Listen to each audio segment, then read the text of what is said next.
I could have been stopped doing this shit. Only reason I do this shit cause the real niggas ask me to. A fake nigga couldn't relate to me.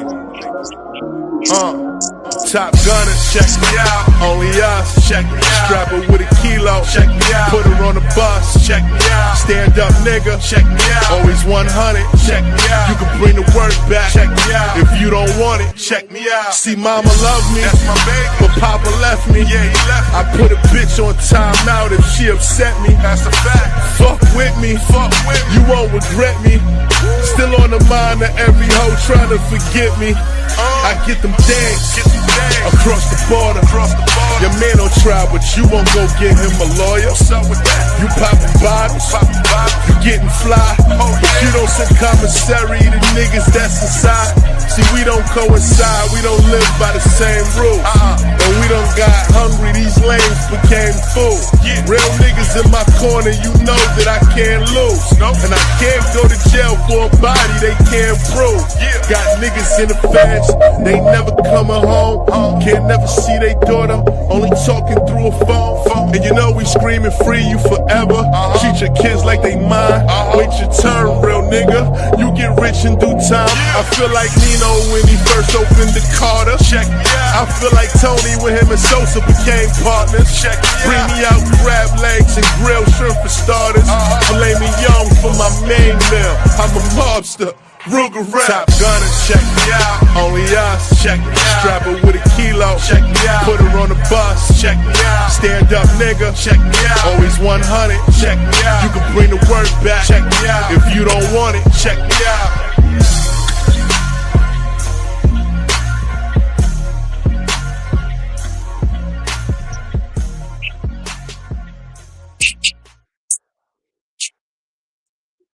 Man, how y'all doing, man? Today is Friday. We made it. Thank God. TGIF. You heard me? And we got a good show today, man. We're gonna get off into it. We ain't gonna waste no time. But before I wanna start the show and get on my opening method, I wanna say to the people who support and celebrate Juneteenth, Happy Juneteenth. And with that being said, I would like for you guys to see a video. That's how we're gonna start off the show. We're gonna get right into it today. We ain't gonna play no game. And I would really like y'all to check this video out. So without further ado, let's get into it.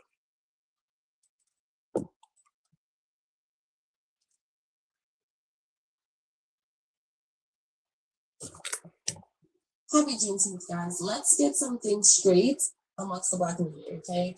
For those Black Americans that hate Republicans because you're convinced that Republicans are just full of racists, I will remind you that if it was not for Republicans, there would be no Juneteenth.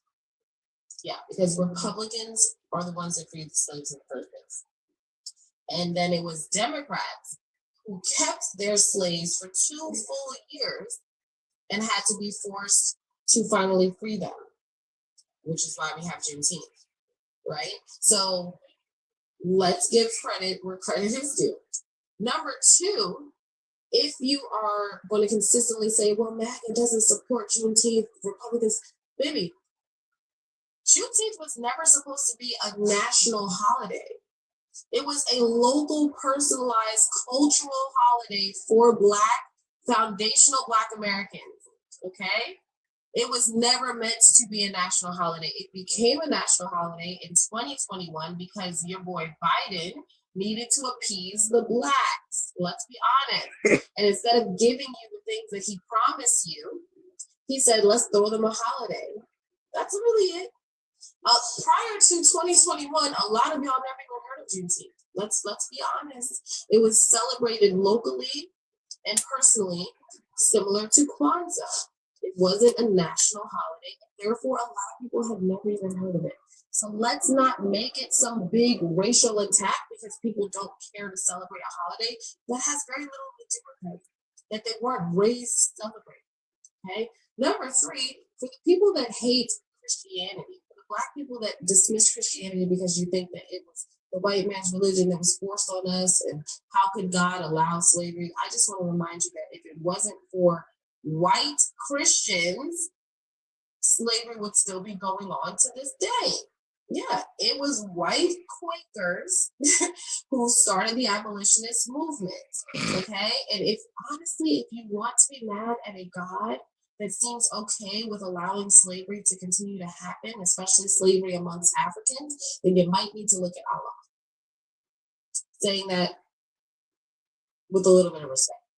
I find it hilarious that so many Black Americans will be so against Christianity that you have no problem with Allah. If you're worried about slavery, look to the God whose people are still enslaving Africans to this day. And accept that Christians are the ones that actually free the slaves. Christian Republicans, to be exact. Y'all have a great day. Happy Juneteenth, guys. Let's get something straight amongst the Black. Just wanted to play that, get that off my. Just wanted to play that so you guys can be informed. Always want to be informed. You don't never want to be out here uninformed. But I want to say this to start this episode off, because I think there's gonna be a series. Because there's so much I gotta jump into, so much I gotta cover, so many exhibits I gotta play, and react to, and add my commentary to.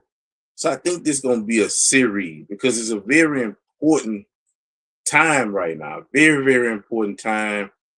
And situations like this highlight how important the times are and how the things that we as a community are doing to hurt us, not other people, but hurt ourselves.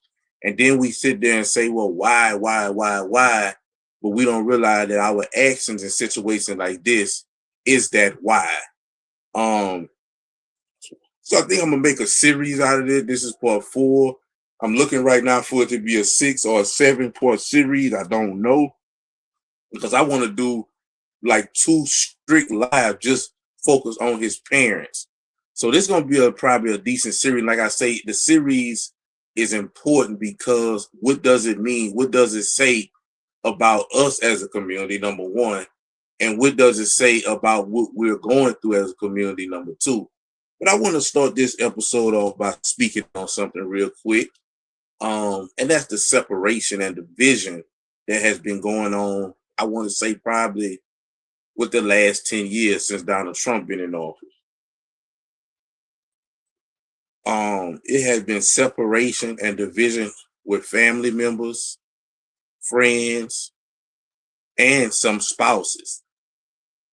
You know, it's people that I personally know, it's people that I've met, you know, just networking with all of this politics stuff throughout the years, who didn't know that they were married to a radical, liberal, Jezebel-filled woman. You know, some of us, especially the ones of us who have, I wouldn't say so much came to the Republican side, but just became conservative, or always been conservative and didn't know. Just a lot of us were raised as Black people to automatically be Democrat without understanding or knowing what's going on. And once we came into that place of understanding and knowing what's going on, we picked a side. And some people refuse to get on that side because of brainwashing for years and decades, right? And that separation has, like I say, been with family, friends, spouses. And here's the thing on that. You know, in life, we know the scripture first and foremost, before I go any further, the scripture tells us that can 2 walk together unless they agree.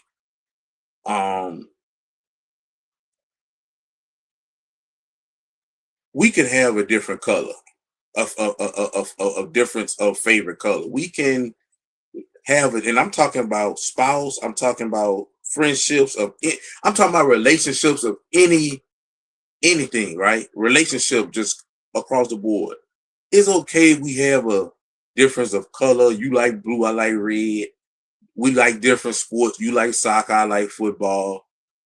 Hell, I like my steak medium. If you like your steak well done, that's cool.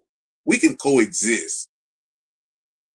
But when it comes to religion, social issues like the Carmelo situation, politics, this says more about who you are as a person, how you look at the world. And if me and you don't look at the world the same, we can't coexist.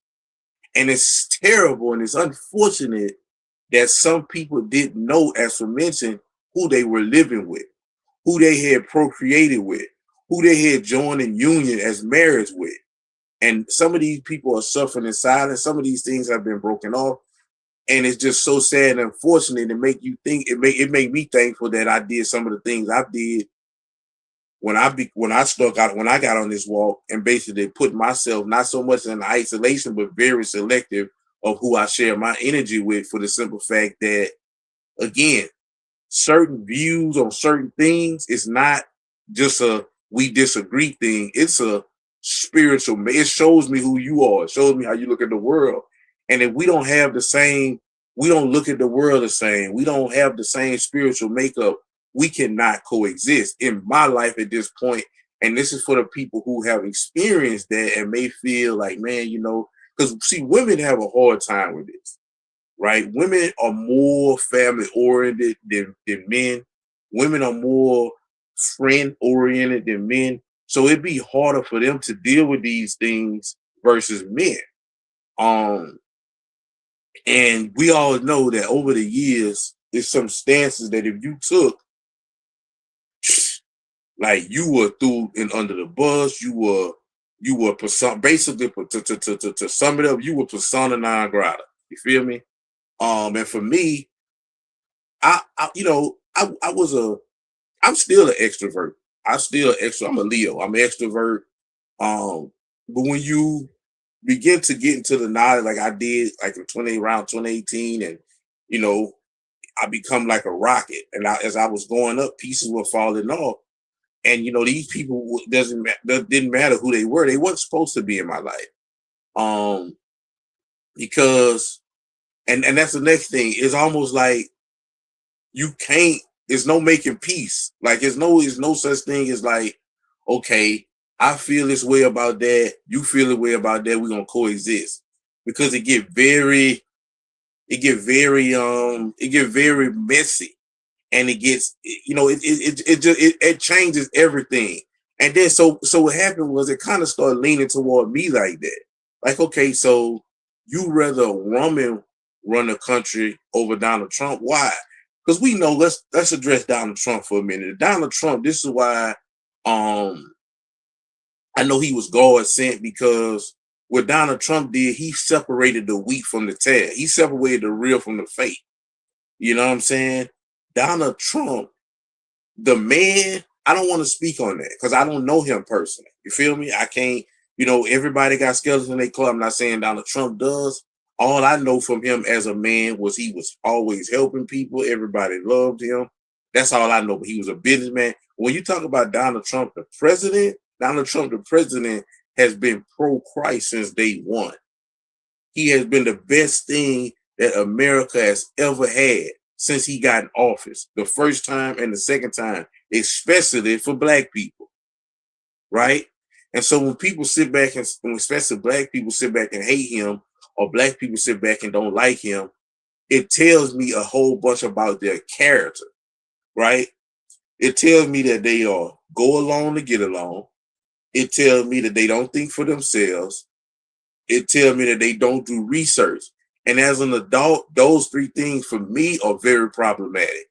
So if you are because that's the only three reasons you wouldn't support Donald Trump. I've met people, man, throughout the years, like I said, Black people, and they would be like, man, even people that I know personally, they would be like, man, you be speaking some real stuff when you talking about the Donald Trump situation. Because I made a lot of posts and I was trying to I was basically in my small way campaigning for him both elections. All three elections rather. Well, not the first one, because the first one I wasn't a Trumper at that time. I was on Hillary. I voted for Hillary. But 2018, that's when I, started realizing, whoa, I made a big mistake. And so what I started learning was, I lost my train of thought. I was talking too fast. But yeah, where was I? But yeah, so Donald Trump, I started learning that he was the one. And again, The only way, all of the things that this man came in office and did, first of all, he was making everybody that before him, especially the beloved fallen Messiah, who I call Barack Obama, was right before him and did none of these things. Look, he comes straight in and signed the First Step Act, releasing 7,500 prisoners, 91% black. He signed he got all of these big old corporations to invest hundreds of $1,000,000 in opportunity zone, which is the hood. If you know, it didn't get to really touch every town because he didn't get to get reelected, but in the first administration he had the lowest black unemployment ever because of that. Also, he had the highest home ownership among blacks, the highest business startup among blacks. All this was in his first term because he had these big corporations to invest capital in the hood, basically. Opportunity zones can be a lot of different things, but one of the things that it was impacting black communities so much, you go in the neighborhood, every hood got them, where it's like just a patch and there's nothing there. Maybe it used to be something there.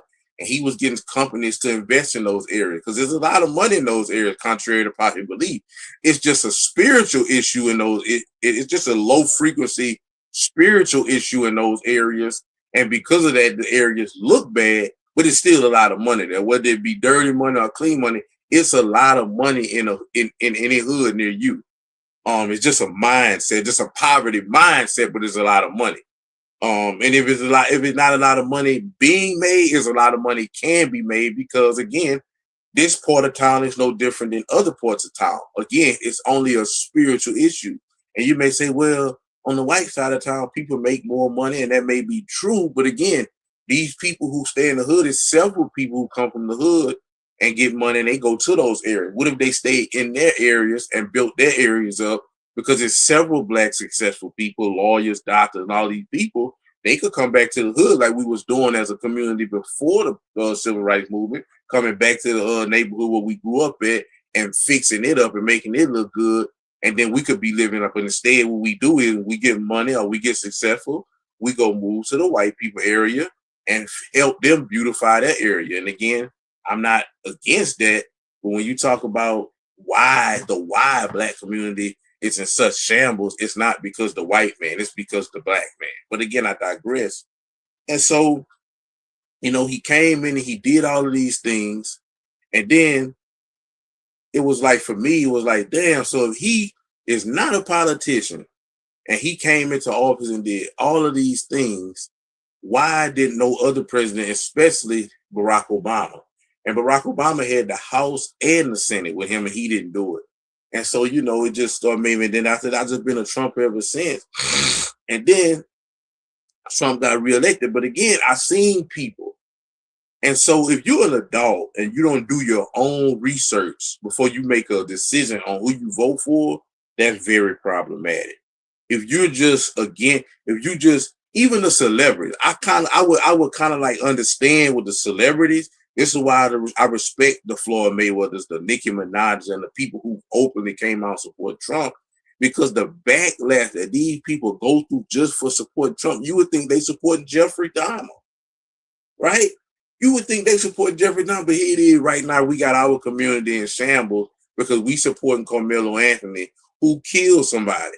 We can look at it whether it was murder, manslaughter, however you want to look at it, but he took somebody's life, and we all for him. But again, I don't want to go there. He's not a president, so we're not going to do that. But I'm just using, for example, the things that we support. Just like when we have people who speaking against, such as myself, who been giving constructive criticism to the black community and helping and trying to help them course correct, right? And from you looking, and instead of looking from a perspective of, okay, you know, he's giving a course correction, what we can do, why we in the situation we're in, and how can we overcome that? Instead, we call all kind of names, coons and bootlickers and all this, but the rappers who glorify violence, who disrespect our women, they're celebrated, right? And so it's just we just ass backwards in our community, and it shows in every aspect of life. But going back to the Trump situation, and so, you know, if it's not, and like I was saying about the celebrities, you know, this can affect their pockets. But just regular people, you mean to tell me you know or you didn't do the research, which is problematic. Once you become an adult, especially when you have children, you should be very involved with who is running your country. You should be very involved. But again, Black people, they're not. They're more involved with sports. They're more involved with the next concert. They're more involved with all kind of superficial things that doesn't matter. And these other people are connected and focused on these things, and they teach their children to be. This is why I was saying the other day that we'll go through the ringer trying to push our children and send them to school to be an athlete and all this and all that, whereas these other races of people are not doing that. And I say other race because the white man doing, but now you look at people like, look at Vivek Ramaswamy, Marco Rubio. These people, I don't know if Marco Rubio was born here. I mean, born in Cuba, but I know he's a Cuban. But Vivek Ramaswamy and all these people coming here and they seeing what's going on. They saying, hey, we need to get in politics. We might not can't jump the high. We might not be after that. That's why I say Black people, Black people have the gift of influence and they're very athletic and entertaining. But when it comes to thinking, that's just not their strong suit. And again, this is not for no reason but the simple fact that their focus is on the wrong thing. It's not because God made them less smarter than anybody else. It's because they're focusing on looking good. Just like I always say, they're focused on looking good and getting a quick. And guess what? But if you look at it, majority of athletes go broke when they get out of the league. Whereas these white folks and all these other people, they're getting involved with politics. They're understanding how the stock market works, which is the most, I think, I would say, I'm not going to say the only way, but I would say the stock market is the number one way to amass wealth and capital. You know what I'm saying? It's other ways, you know what I'm saying? But I think that's one of the most easy and the number one way to do that. You know what I'm saying? And that's not something we teach our children. That's not something we really know about. That's not something we really care about. All we care. And it's funny, bro, the way I'm saying, but I'm not trying to really be, you know what I'm saying? But yeah, so like, and that's what they focus on. You know what? We ain't worried about it. If we have a child that is, I'm talking about beyond a shadow of a doubt or for sure shot to the league, we'll get behind him. You know what I'm saying? But if not, and even when you do that, still, but if not, listen, you need to be trying to get in college to get in some type of law enforcement, some type of criminal justice, some type of political office so you can perform nepotism for your people and you can pass the plug. And then people say, man, I don't be mad when people do that. They look out for their own. They don't care about nobody but their own. First of all, listen, even if they is like that, they don't care about nobody but their own. I'm not mad at them for that. I admire people who look out for their people. Even if they look out for everybody, that's the ultimate thing. That would be the godly way. But if they look out just for their own, I don't got no problem with that. Because if we did that, we'd be in a better position. But we don't. We hate and compete with each other, right? And so, yeah, man, you know, when you talk about certain situations like politics and religion, that's a deal breaker. Like if you believe in anything outside of God, that's a deal breaker. We need to separate because if you go read Amos 3, it tells you about the separation and how two can't walk together unless they agree. Just can't happen. You know what I'm saying? And it's unfortunate for the people who was already, like I say, joined together. But if you wasn't already joined together, it's easy and quick, and it's best for you to walk away. And I'm not telling you what to do. I'm telling you what I did. People have walked away from me, and I've walked away from people. Because when you got these three social justice issues, politics, religion, and you got these things wrong, then you know what I'm saying? Because like I said, I know why. Like the situation we're talking about, we're gonna be addressed today. If you pick Carmelo Anthony, now listen, if you saying if you saying, okay, he shouldn't have got found guilty for murder, he should have got found guilty for manslaughter, and he might have should have got a little less sentence because he was a kid. That's a conversation. We can have that conversation. But when you come out talking about F white people and we gonna kill white people and some of the things I played in this series already, some of the things I'm going to play today, and you just come out all the way scorched earth against white people, disrespecting that little kid Austin, and saying that Carmelo should have been found not guilty on the grounds of self-defense, we don't have a conversation. And the reason why is because you're telling me who you are as a person. You're telling me you're disingenuous, number one, because if Austin was your kid, you wouldn't feel that way. You're telling me you go along to get along because, again, right now in Black America, for the most part, that's the narrative. He got found not guilty because he got found guilty and over sentenced because it was a white victim, right? That's number two. Number three, you're telling me you don't have basic level common sense. You don't have no type of understanding, which the scripture tells us in all you're get an understanding. You are just a complete drone. And again, as an adult, if we were children in high school, it's another story.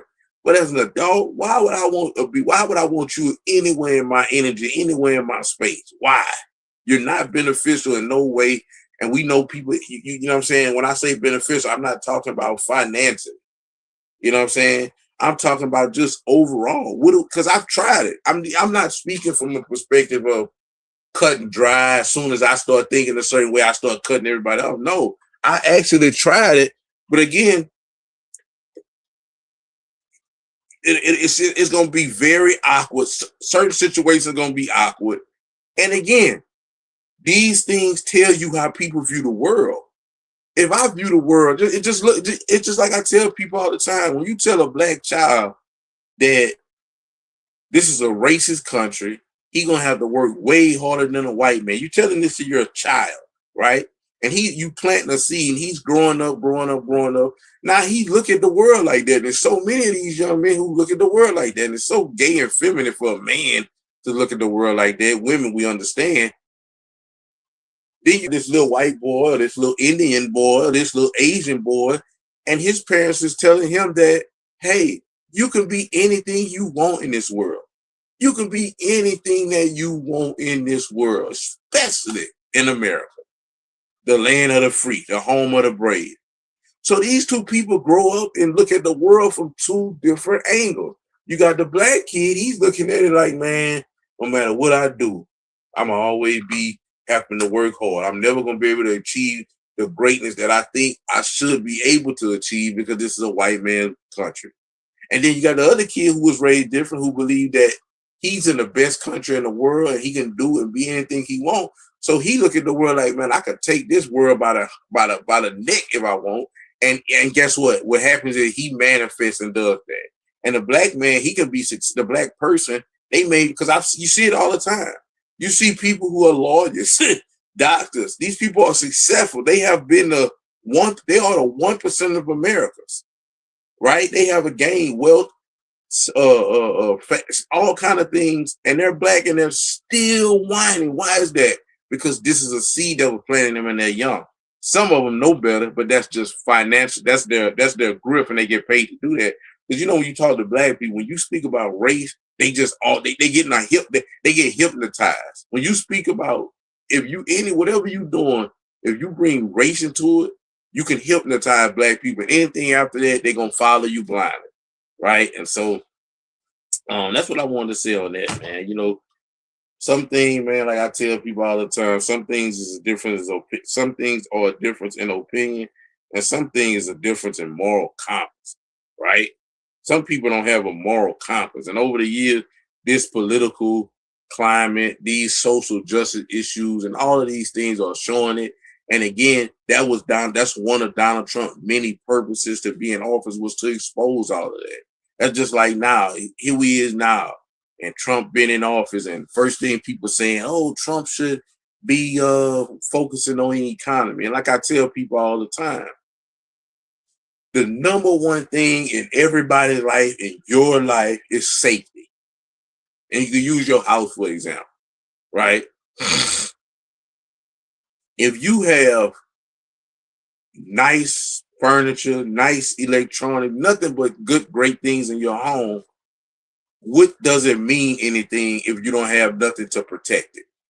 Walls, roof, and all of that. What does it mean? It means nothing. The first thing you have to do is get a house, and then you start adding things in it.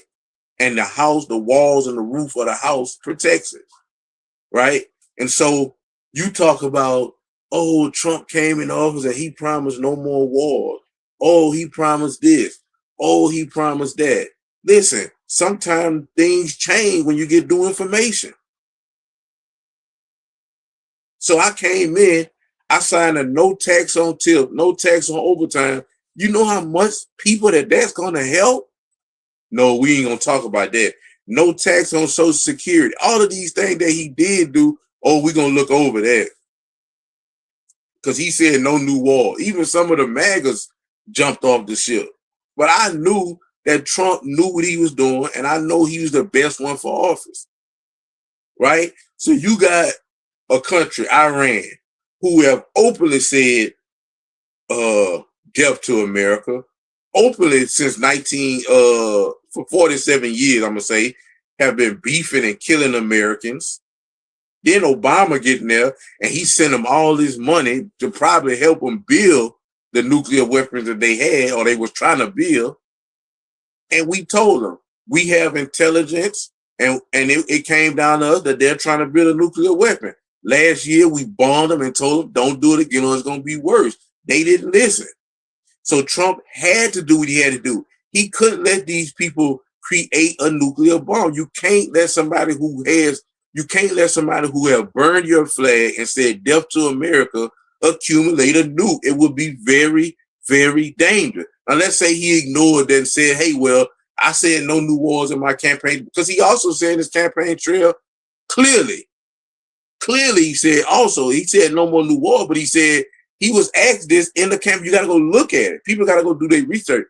And he was asked, if Iranian get a nuclear weapon, what are you going to do? He said, they asked Kamala. She said, don't. They asked Joe Biden. He said, don't. They asked Trump. Trump said, I'm going to bomb the F out of them. That's what Trump said during his campaign trail. So it was already understood that if these people get a nuclear weapon or our intelligence lets us know that they did, that's what's going to happen. We're going to dismantle them. And we damn near dismantled them, damn near wiped them out. If they wouldn't have signed this deal, that's what would have happened. Then you got people saying, so we went there, we handled business, and it was so unfortunate, so sad we lost the troops. I think we lost 13 people, and that's unfortunate, but it's understood when you get in the military, you can your life can be set. I mean, you can lose your this is understood when you sign up. If you don't understand that, don't get in the military. Because maybe you have a job, because some of the people who got killed, they wasn't even like in the field. It was never a boots on ground war. But like I said, we had I think it was in Kuwait. I might be mistaken, but it was in one of those Middle Eastern countries where we had a base over there, and they bombed it. These people wasn't in the field. They were just dated whatever they did at that base, and bombs got dropped and they died. And it's just so unfortunate that we lost some lives, and I hate that. It's so sad and unfortunate for the family. But when you had these conversations, I mean, when you talk about military, the military is a blessing. I would love, if my son didn't know what to do getting out of high school, I would love to see him go to the military. The military is a great opportunity for anybody, but especially a lot of young black men who come up in the hood without their father and they never seen the world. They can go see the world, get paid for it, get that disciplinary action put in on them that they didn't have from a father being around. It's just a great opportunity for me. It's a win-win situation. They pay you well. They take care of your whole life. It's just a great opportunity. And sometimes is it going to have casualties? I mean, it is, and it's just unfortunate. But it had to be done. And if Trump wouldn't have said nothing and wouldn't have did nothing, and they would have bombed us 5-6 years down the line, everybody would have been like, Trump should have did something when he was in office. That's what they would have said. And the reason why I spoke about how you have to make something, before you accumulate anything, you have to protect it. So now we'll focus on the economy. Now we'll focus on those things like that. But we had to first make sure our country was safe. Now we made the country safe. Gas is back under $3. The stock market is roaring. I know people.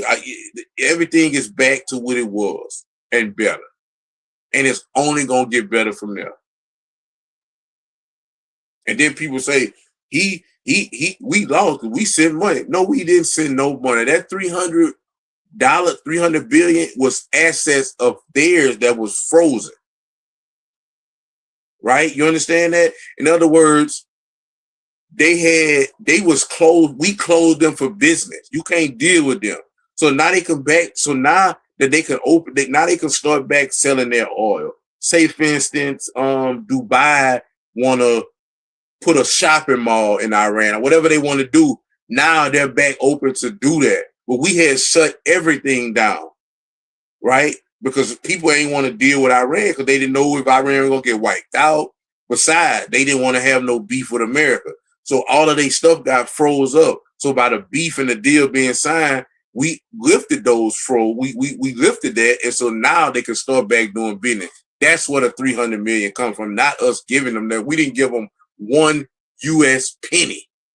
That 300 billion was not 1 cent of it American dollars like Obama did. Son of an airplane with I think over $1 billion on it. Just I'm talking about an airplane, just straight filled with cash from front to back. Do your research. We didn't do that, right? Trump is the masculine energy that America needed. And thank God, I thank God that this man was elected and not Kamala. Because you got a country like, and I'm gonna just give you another example. Let's just say Kamala would have got elected, right? This is a country who don't even respect women. Women are second or probably third class citizens in this country. They are under Sharia law in Iran, right?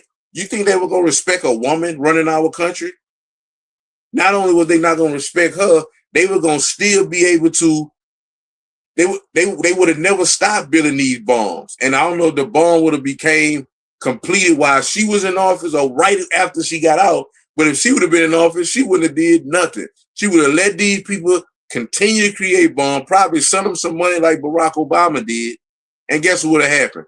Because they don't respect women, they probably would have bombed America, man. That's why me and everybody else should be thanking God that Donald Trump was elected. But man, we about to get in today's show, man. Let me read a few comments, man, and then we're gonna get right into it. Who will win in a street fight, a hot dog or a taco? Man, go ahead on, Tom, kid. You playing. Peace, peace, peace, peace, peace. AJ Contronio. Annoyed Clover. Dude is simple, high-minded thinking. Crab in the bucket will ever change. Just separate yourself from stupid people. I mean, to be perfectly clear, that's kind of like right. You gotta, and because these people are just, again, I call it an IQ test to be a little bit more politically correct, and I call people stupid. It's an IQ test. A lot of these things were just simple as that IQ test.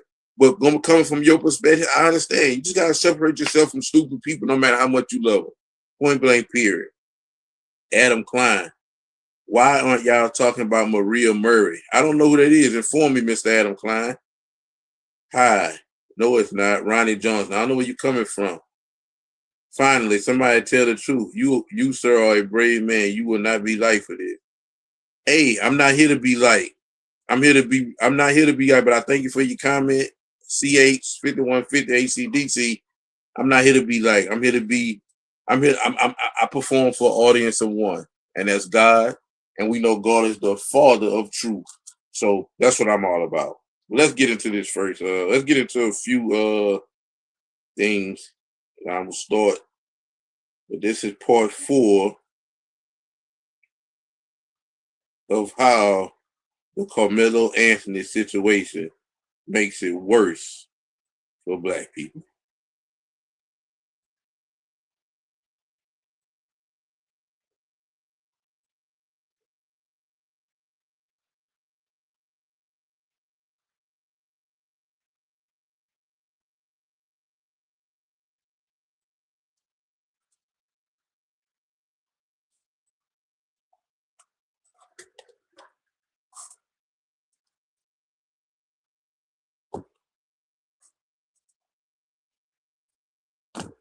Got another troubling story. Happens every day, like clockwork.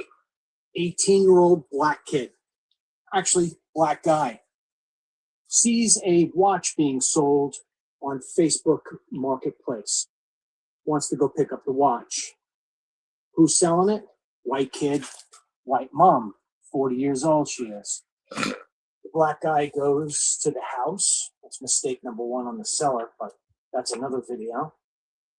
And goes right up to the kid and says, yeah, no, I need this. As if he's not going to pay for it, he's going to steal it. The mother stands in the way, as you would expect. And the 18-year-old starts going away. And he second thinks it. And he says, nah. And he turns around and he starts pursuing the mother, who is now racing back into the house. He pulls out his gun and he shoots her in the head, kills her over a fucking used watch being sold on Facebook. A woman loses her life because some black degenerate who can't get out of his own fucking way, who probably didn't have a father at home, and if he did, his father was probably doing crack. We need to start saying for what it is. The community of these degenerates that come out of these fatherless homes and these situations where they could barely read and write. I mean, seriously, not all blacks are bad, just like not all whites are great, right? Just like not all Latinos are bad, just not like all Asians are great, okay? We all have bad apples.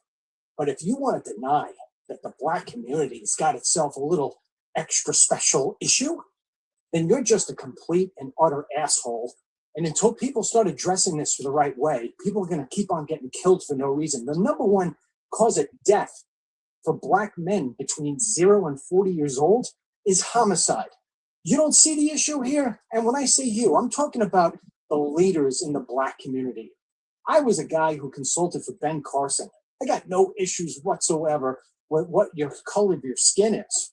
There are some really great people in that black community. But where are you, man? Where are you stepping up and taking care of your own and getting these kids and getting these families back on track? You want to call us racists? You want to say that we're racist because we call it out for what it is? Give me a capital R. I'm not going to sit here and play games. I'm not going to call you the N-word, but you sit there and you call yourself the N-word. You want respect from people? Start respecting yourself. Start respecting life and start respecting what it is that other people have. Stop trying to steal it and being a piece of shit. Got another troubling story. Happens every day, like clockwork. 18-year-old black kid. Actually, black guy.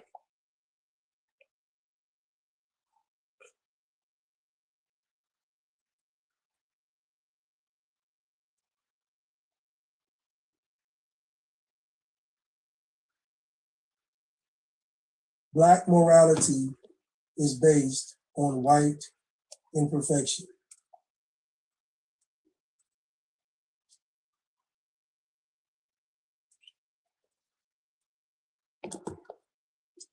Okay, y'all. I just came from working out. Don't mind my hair. I look a mess. I just had to let y'all know.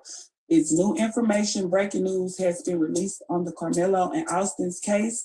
Okay, Carmelo overheard. This is what the people said, though, so don't come talk about me. The people said that Carmelo overheard that Austin and Hunter was going to come home and do their parents in like the Mendez brothers did their parents. So they was going to be the Millennium Mendez brothers because they was going to come home and murder the fuck out of y'all, Jeff. So you need to be apologizing, bitch, because you really the one supposed to be dead, not Austin. And Carmelo not supposed to be in jail. Austin supposed to be in jail. It's supposed to go down like that. But he heard them over saying that they was about to come home and kill y'all. The fuck, and y'all know that's true. Y'all know I'm not lying because what? White kids, they do be killing y'all. Y'all kill y'all parents all the fucking time. We don't kill our fucking parents. Lies. Fuck, like we not gonna do no shit like that. So y'all need to be letting that boy free. Jeff, you need to find a way to get him out of jail because he saved your fucking life. You fucking drunk. You already be beating on the mama. They already done broke your fucking arm. So you know I'm not fucking lying. They was gonna be the new Millennium Mendez brothers. They was gonna come home and shank and murder the fuck out of y'all, bro. Let that boy out of jail. Bro. Okay, y'all. I just came from working out. Don't mind my hair. I look a mess. I just had to let y'all know. It's new information. See how dumb they is? See how dumb? See that? What's up? And reason why I named this series is why this situation makes it worse for black people. Because black people already created a bad reputation. And the people who still do want to have any type of dealing with them, they making it worse and worse and worse. And when you have situations at job sites and all of these type of things where you're not getting promotion, you're not getting hired or whatever going on, you think it's about race. It's not about race. It's about reputation of your race. Look at a situation like this. Show you this. Look, read.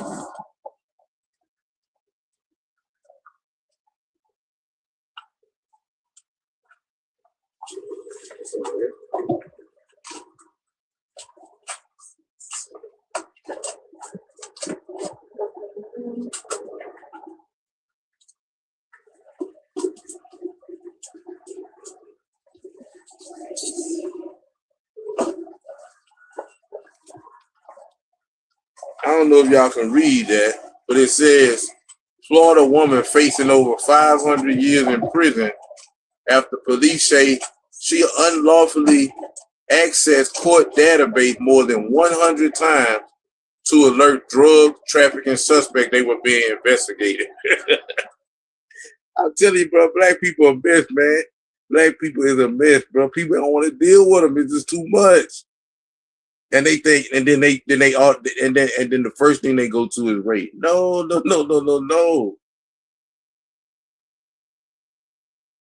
It's not no race. It's reputation that you've earned. And then the ones like me gotta suffer for it. We gotta suffer. It what it is, man. In this case, this made y'all look horrible. Look. What you worry about be white next to me? I don't give a fuck, bitch. It's people like this. I normally don't respond to videos like this, but I'm going. This, which is Mexican, I don't know what you worry about be white next to me. I don't give a fuck, bitch. It's people like this.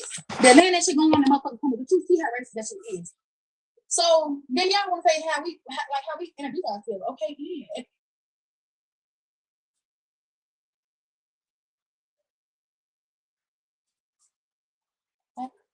I normally don't respond to videos like this, but I normally don't respond to videos like this, but I'm going to. This, which is Mexican, I don't know what you worry about be white Mexican. I don't give a fuck, bitch. It's people like this. They're letting that shit go on the motherfucking corner, but you see how racist that shit is. So then y'all want to say how we introduce ourselves? Okay, yeah, it don't matter. The black people that is around here, and y'all want to talk about bringing up the killing and shit. We kill each other. We don't go around killing everybody, okay? And we kill each other for a motherfucking reason because people should be doing some motherfucking much. Wow. Y'all go around make shit and do all other type of shit. Now y'all don't want to talk about them Epstein files or how Memphis took our voting rights away from black people to vote. Let's talk about that. Y'all talk about the wrong shit. Y'all talking about the wrong shit.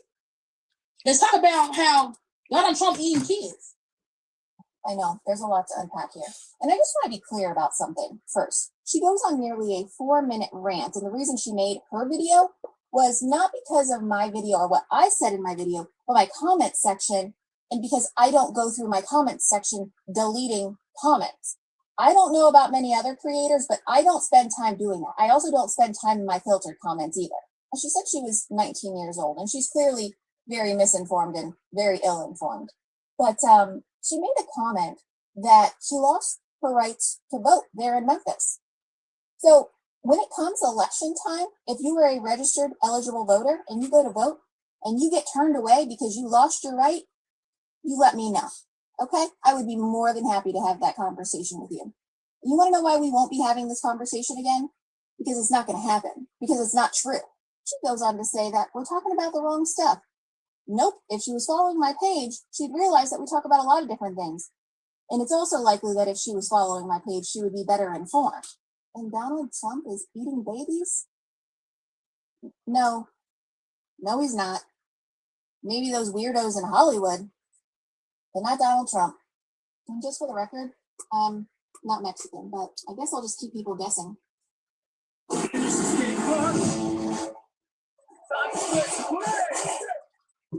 See what I'm saying? It's Mexican. See what I'm saying about how brainwashed they think you listen. You think I want anything to do with this individual? You think I want anything to do with this person being in my circle? I don't care if she was my own sister. She just got on here loud, wrong, stupid, and ghetto and said about how, because this all deriving from the Austin Metcalf situation and people saying it brought out the racism in white people. It didn't bring out the racism in white people. It brought out the frustration in white people. Brought out the frustration with everybody with this culture and what it supports versus what it says nothing about, right? So she goes on a rant of how Memphis lost their right to vote, which is a lie. They lost a black district, right? And because they lost a black district, they saying they lost their right to vote. Absolutely not. This is not how this works. It's funny how black people won't segregate. Funny how black people want things to go a certain way, but when they go another way, oh, now it's racist. Let's say the white people say, you know what? Okay, y'all can keep y'all black district. We're going to have us a white one. Y'all will have a problem with that. Just like y'all would have a problem with if they said, hey, this is a historical white university. Y'all will have a problem with that. So the people who always crying about race, they fight tooth and nail to keep racist theme going on. Because whether it's one race being superior to another race, is racism. We all equal, right? And, people like this, then you lied. What else a lie she said? She said, didn't you hear what she said? I'm just showing you how these people think. Black people, we kill each other, so what? That's when we be doing too much. Y'all do school shootings. School shootings, wow, very sad, very tragic. We wish they never happen very, very seldom. It's mass shootings every day in the hood. Babies and everybody get hit by straight bullets. People that had nothing to do with it. This happens every single day in the inner city near you. You know what I mean? And she spoke about, I'm not even gonna address the Donald Trump eating babies. That's just too, like, that's the type of stuff I don't even respond to. But this is the average black person. They propagandize because they don't get their information from doing research. They get their information from Cardi B. They get their information from their out-of-touch, outdated grandparents. They get their research from these liberal scholastic institutions who are brainwashing them to a point. I seen a little girl the other day, and she was going to, I think, Arizona State, very nice college, expensive college, and she's crying. It's beautiful, bright-skinned girl. I don't know if she was mixed with black and white or she just had some high yellow parent, but she's a black child. She's high yellow and she's crying, talking about what she read of how the slaves were treated and some of the things they went through. She had to break down and cry. And it's like, really, bro, you are at a college hundreds of years removed from that. You, your parent, your grandparent, your great grandparents, time was 100, had to deal with that, and you crying about it now. Like, what are we doing? And then you made a video of you crying. We know what that was all about. It wasn't all about what you were saying it was about. You wanted likes and clicks, and of course, the victim-minded, hateful blacks got in the comment, the ones who hate white people, and supported it.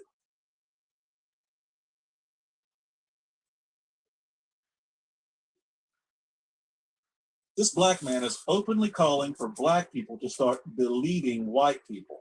We see white people. Fuck on them. Fuck it. I don't give a fuck what y'all saying anymore.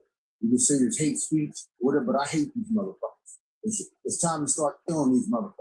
If we don't kill those motherfuckers, they're gonna keep killing us. And it's time for an eye for an eye.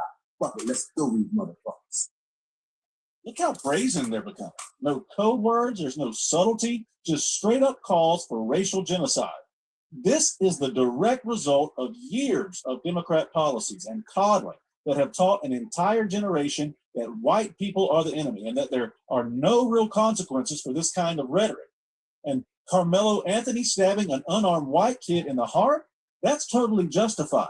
We've spent decades being told that words are violence, yet when actual calls for murder are directed at white people, the response from the media and political class is usually silence or excuses. Now, I don't know what state this guy's in, but I think he forgot Trump is in power and that threatening murder is a federal offense. So let me address Mr. Patrick Collins, 2044. Shout out to everybody who comment. Org Nord, Sharon Hosdorn, John M. Diddy. But let me address Mr. Patrick Collins. You say, so being convicted of a murder you committed makes things worse for others? BS. Let me give you an understanding, because maybe you just came here, you're not following the series, and that's okay. So we're gonna address it right now. Listen, this is why it makes it worse for black people. Because this is, like I said, I'm not gonna say this is the straw and this is the, like, you would have to go all the way back to the first episode, Patrick, and read and listen to my op-ed that I wrote also. But I'm gonna be reiterating a lot of different things, but I'm gonna say this here. People say that this is making white people racism come out. I disagree. It's making white people frustration come out, the fatigue, the quote unquote black fatigue. And it made stuff for bad for black people because black people don't own anything. Black people do not create and build anything that the world needs, right? So they're not able to employ themselves. Yeah, we have a few black businesses, little mom and pop stores, but I'm saying as a corporation, it's never no black. This is not what black people, they don't create, they don't build. When they get successful financially, they buy nothing but expensive items, cars, clothes, jewelry. They take trips, and they do things to get on social media. Because again, I told y'all, every community has two pillars, two trees that it operates off. And every community have the same two trees. Capitalism, education. Black community is different. They are the only community who have different trees than every other community, which is the ones I just said.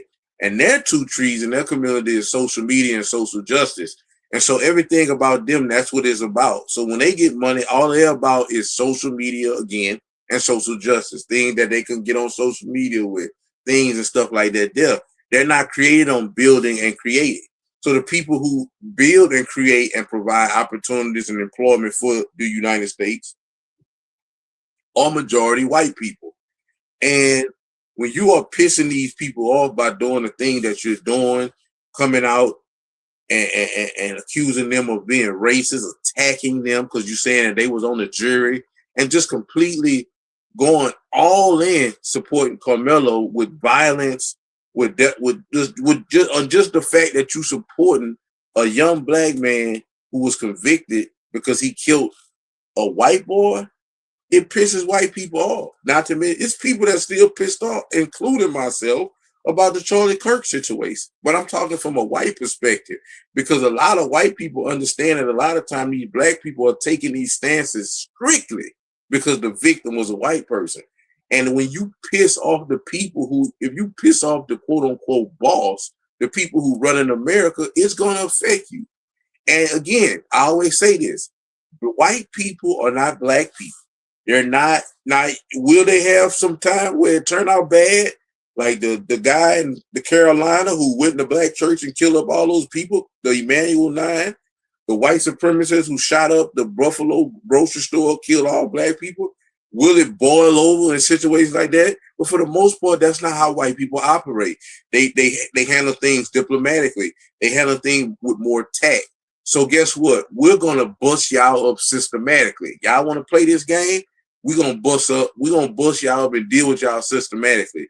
Y'all won't be getting jobs, and if we gotta hire y'all won't be getting no promotions. When y'all come in front of us in the courtroom, we're gonna bam you.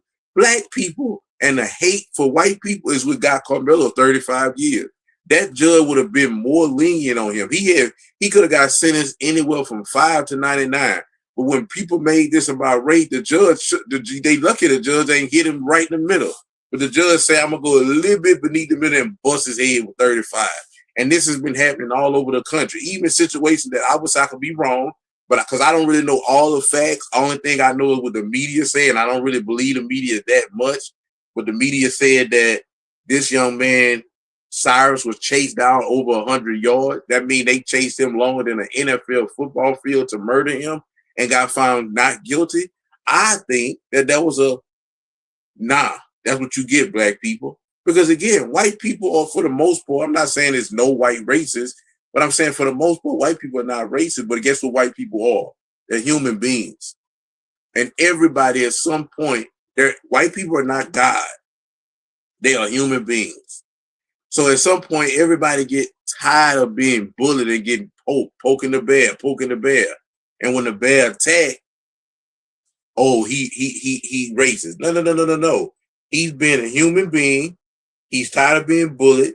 He's tired of being, oh, how we gonna bully white people? Black people might say, how we gonna bully white people if they own everything? Again, in situations like this, these people see what y'all doing on social media. Everybody see.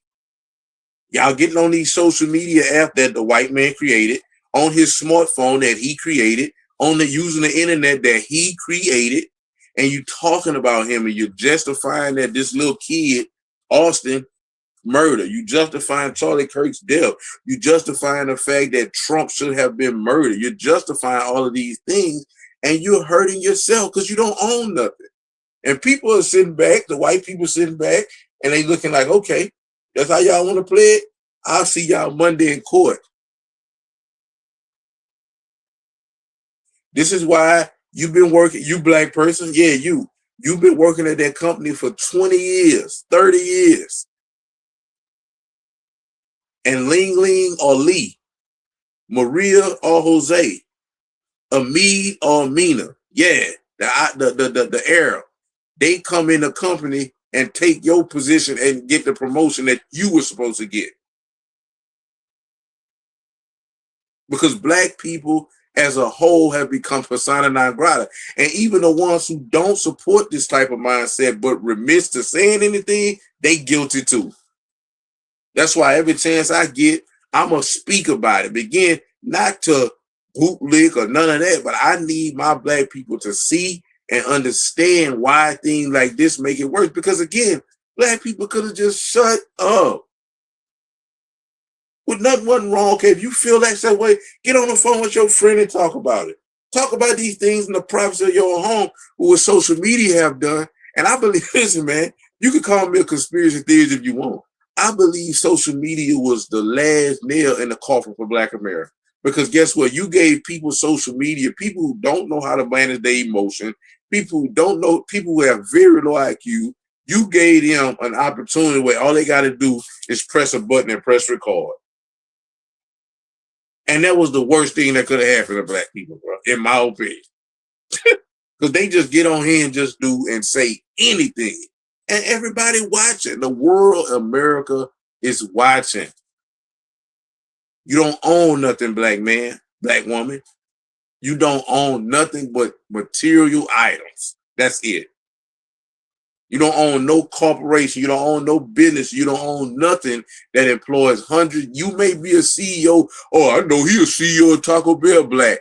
He don't own Taco Bell. He has to answer to someone. He's an underboss. He can't do nothing without what the boss say. But let's get back into this. Let me read some comments. Hopefully Mr. Patrick understood where I'm coming from. Black people do concrete where I'm from. They crawfish too. Carmelo's lawyer was connected to MAGAs. Again, I don't know if that's true or false, but so what?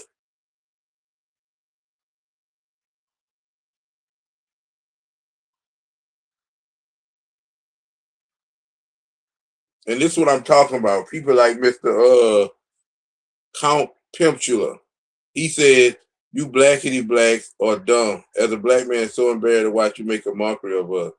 I see why people don't like us. It's the people like y'all. Oh no, you on my side. Shout out, exactly. Let me see if I can pin this comment. This comment is, I need to pin this message. Shout out to Mr. Count Pimpula 424 to the world, bro. I got 424 on my neck from my old days. Two younger men lost a lot that day. There's no winner here. Absolutely. I agree, Miss Sharon Hogan Dorn. It's absolutely, I agree. But that's coming from a perspective of people with sense, not a perspective of people who support either side. Eating white people's food too much, Jigaboo. You are proof the bell curve is right. I don't know what that means. Preach. This is crazy. So how the F are we supposed to change that? But if we sit up, how does that change it? Look at history. They will keep on. That's why what you're talking about is effing stupid. Well, again, first of all, Mr. Jamal Cole, and I spoke about that yesterday on my live. I mean, not yesterday, on my Wednesday live. Cause I do live Monday, Wednesday, and Friday. I do body cams on Tuesdays and Thursdays. I didn't get to do it this week because I'm so entrenched in this and doing research on this. So I can have certain exhibits and certain things I want to play for you guys. But what I'm gonna say is this, Mr. Jamal. What are we supposed to do about it? Number one, again, as for mentioned, when situations like this happen, we don't have to say nothing. Justice was served. Was it a little bit harsh? Yes. But again, justice was served. A guilty verdict was right. Doesn't matter whether it was a guilty on manslaughter, guilty on murder. Mr. Carmelo Anthony was guilty of murder and arson. It's nowhere around it. There's no self-defense. It's no such thing. If it was a self-defense video of him getting beat up, it would have been came out by now. You cannot enter in someone's space, and I'm not talking about a home or a vehicle, go into someone's space, like if y'all walking in the mall, for example, and then they hit you or do whatever, and then you kill them and get self-defense. You went in their space and was asked 15 times to leave. That doesn't work like that. So number one, with situations like this and situations like Charlie Kirk, we can shut up. That's number one. Number two, we can begin, and that's what I said Wednesday. It may be a silver lining in all this, Mr. Jamal. And that silver lining is we can go back to things like Black Wall Street. We can go back to building and creating for ourselves. We can go back to when we go get educated and get law degrees and doctorates and all that. We can come back and serve our community and begin to create things on our own. And that way, we would begin to stake our claim in this rulership hierarchy in America. We still stuck on begging for equality. That's not going to happen. Why would somebody give you equality? When I say somebody, I'm not talking about white people. I'm talking about anybody. Because in America, it's black people in rulership, but they don't with the blacks. They don't throw the ladder rope down for the blacks. And so we have to start building and creating. We have to start getting with our friends and do startup companies. Soon as we get some money, we run to the white neighborhood, buy jewelry, buy a car, buy a designer, take trips. We got to put some of those things on hold like everybody else. You don't see nobody else doing this. Now, they do it later on, but as of right now, when they first start getting money, they begin to invest. Like I said earlier in this live, the number one way to amass wealth and success is through the stock market. That's how you get capital. Right? And so once you begin to accumulate wealth and capital through the stock market, you can expand your portfolio or you can invest in startup companies. You can get with some of your friends and say, look, for the next 10 years, every month we putting this aside for our business. For the next few years, every 6 months, and y'all can come together, get you some people. And what happens is y'all will start and create you just say you and 4 other families, so it's 5 of y'all. And y'all decide to put $500 a piece every month or $100 or whatever y'all can afford, right? Maybe everybody can't afford the same thing, but y'all put everything that y'all can afford in a startup company. And once y'all get a certain amount, if y'all need a loan from the bank, go get a loan, pay it back, and make sure you put the loan in the business name so the business can have a line of credit. So let's say you starting, let's just, for example, let's say you want to start like a chain of Walmarts, right? Everything got to start somewhere. So you and your 4 friends get together and y'all create this, y'all set up a 10-year, 15-year plan. And at that 10 or 15 year, after y'all have accumulated all y'all what y'all had planned to do, and y'all say, well, we got 250K. We got 500K, because it depends on what y'all job is. Y'all might be engineers, y'all might be plant workers, y'all might be Walmart, whatever. And y'all all accumulated this and say, okay, so y'all go to the bank and say, look, we want to get a bank y'all plan and ask them to invest, get y'all a line of credit, put it in the company, start it up. And wherever you at your city, you start it up. And once it's due, you get another, because again, This also go into real estate. So now you're gonna be able to. So now you got one store, right, in this neighborhood, and if the business grow and be successful, then you get another loan. You keep getting loans, and you pay these loans back, right? With the company, you let the company, and then you get another, and then eventually, after you get enough in your city, you expand to the next bigger city, and you continue to do this. So not only do you create wealth and capital for you and your family, your children, and your children, and your children, and your children, they're never going to have to work. They're never going to have to look for a job because it's something that you started out. You may be the great grandfather, right? And this is what all of these other people do. And they understand community generational wealth. So what is community generational wealth? We understand what generational wealth is, but community generational wealth is when you lay up there and you understand that you want to make not just you want to create generational wealth, not for just people with your last name, but people who look like you. Can't give you an example. So say for instance, you got this older white guy, right? And he might not even like that's how cold they is, because they understand. And I'm not just speaking to white people; I'm speaking to everybody else besides black. Black people don't do this. Let's say he in his 90s, right? And he owned his company. He started his company, and he got a worker or somebody his peer, and they got a business, and his son come work for him. Oh, I'm trying to, I don't know, because I got a video specifically on this. So I want to explain it to give you a perfect example of what I mean. Let's say Bob and Tom, right? They the same age. They both 90 years old. Bob did well in life, started his own company. Tom didn't really do so, but he keep him a job. He good. But Tom's son wants to get off in the industry that Bob is in.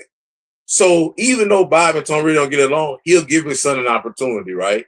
So 50 years down the line, Tom's son now because they understand community and generational wealth. And although Bob is at the head now, he say to himself, maybe 2 or 3 generations, what if my great-great-grandson squandered a business and have to start from scratch? It's going to be known by last name. Hey, man, your dad gave me an opportunity when I was a young kid. Even though him and my dad didn't get along, he still gave me an opportunity. So I don't know your dad, I don't know your granddad, but you like he a 3rd generation, and they basically start from scratch from bad investment. They sold a company or whatever, and now he give him opportunity and give him a good opportunity because what your great-great-great-grandfather did for me, I'm gonna put you not as an entry level. I'm gonna put you in one of my leadership positions and let you grow from there. This is community generational wealth, and that is creating businesses and making sure people who look like us always have an opportunity in that particular business, in that particular company. So that's what we have to do. But we don't have to be making fun of white people when bad stuff happened to them on the hands of blacks. Blacks sold blacks. The white man stopped. The whites are racist. Make it make sense. Actually, that's something that we was talking about today with Juneteenth. We talk so much about how Juneteenth is about freeing the slaves. Definitely stop voting Democrat. Poppy Kulo 420. You speaking, you preaching. Shout out to you. Thank you for the comment. But what I'm saying is this. That's exactly what happened. We was talking. As a matter of fact, you had to go to the very beginning of this live, and I played a video addressing all of that.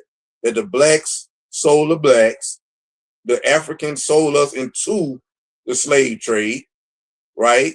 And the Arabs bought us, and the Africans sold us to the Arabs, and the Arabs sold us in the slave trade. Most of us went to South America, but some of them came to America. You know what I'm saying? And white people are the ones who fought. Black people too, but it was more white that lost their lives in the Civil War fighting for slavery to end.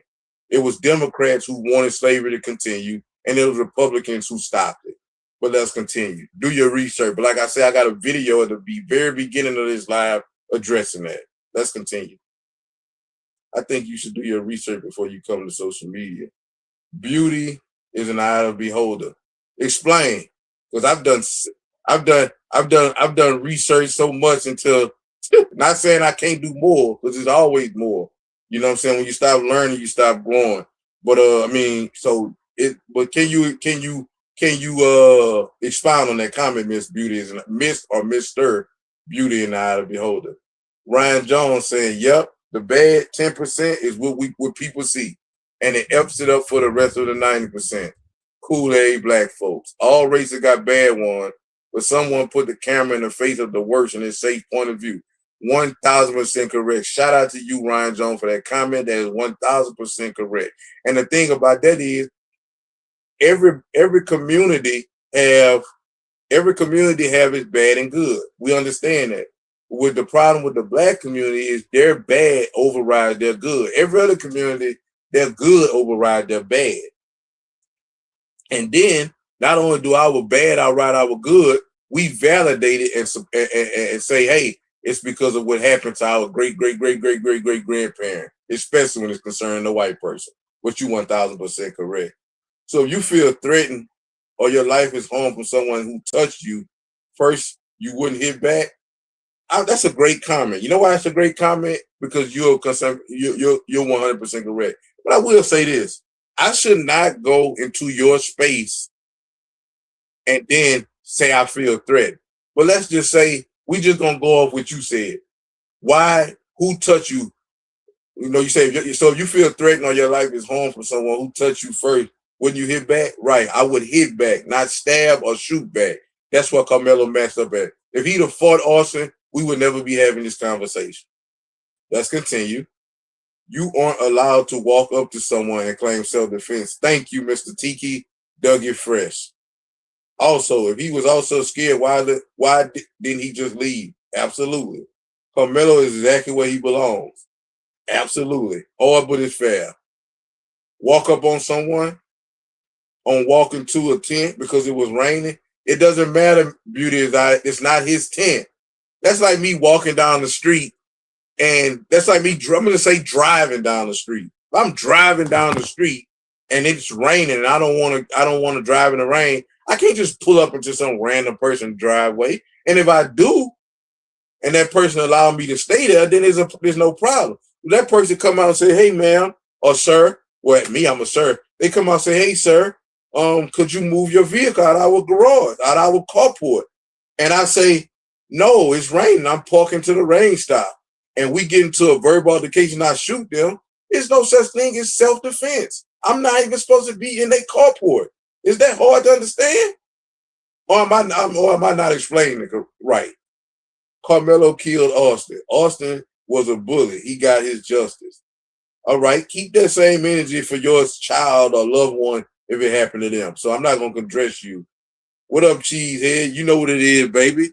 Been a cheesehead since 95. But let's continue. Let's get more of these videos. Thank you for y'all comment. Okay, we got one more. Can we all just love each other? I'm so sick of tribalism. I'm proud of all races, and we are all beautiful and badass. Why can't someone like me change this country? Like myself, change this country forever. Hey man, Christopher Lane, thanks for your comment, but that's just not the time we living in. We living in a time now where people have become tribalism, and it's really blacks and white people are defending. White people do it from a defense standpoint. They not the white people. Let's be honest about it. You people can take this, call me coons. Thank you for bringing common sense instead of emotion. Shout out to you, Jim. Thank you for your comment. But again, that's what white people want to do. White people want to leave all the past behind, let things work themselves out. And this another thing. Whenever situations happen with black people and they get the short end of the stick, like with the Cyrus situation, you don't see white people coming out celebrating that. They just hush and keep to themselves. Clearly in America, the white people are the grown-ups in the room. It is what it is. You can call me all the names you want. Clearly the white people are the grown-ups in the room, just on another simple fact that if they wanted, they could wipe all you Negroes out. Or us Negroes, because I'm black and I'm proud to be black. You know what I mean? They could wipe all us out. I would live 15%. The people who come here, like the Arab, the Indian, the Asian, they would of course side with the white people, because that's the people who are in power. Not to mention, why would they side with us? We don't even side with ourselves. We kill each other more than anybody kill us. We hate and harm and talk down and disrespect each other more than any race. So why would they choose us? So clearly white people are the grown-ups in the room. So when you talk about you wish we could love each other, that's that's the perspective of white people coming from. But black people and their leaders who they follow, they refuse to let something go. And they look at situations like this when a white boy is killed by a black person. Ooh, we got him back. You know you didn't. Austin lost his life. Carmelo lost he didn't lose his life. But listen, man, as somebody who's been in prison, and I don't want to say this because I know life and death in the power of the tongue, and I'll be very careful what I want to say, but I'm almost this close to saying I would rather die than going back to prison. Prison is not a good place. And when you talk about prison, not physically, just mentally being able to not be able to do it, it's just a bad place mentally. Well, let's continue, man. Let's see if they had anything else I wanted to say about that from this perspective before we go to what you call it. I thank y'all. I appreciate y'all for the comments, man. Try to answer all of them as many as possible. You slow, okay, whatever. Even black folk here saying lock that nigga up. Yeah, he had to go take his ride, man. We all did stuff when we was young. I did a lot of things when I was 20 years ago when I was an adolescent, following this trash culture that we have adapted to as black people, and I had to go take my lick. So, I mean, you know, it just is what it is, man.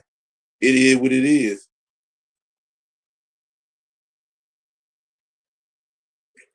Damn, bro.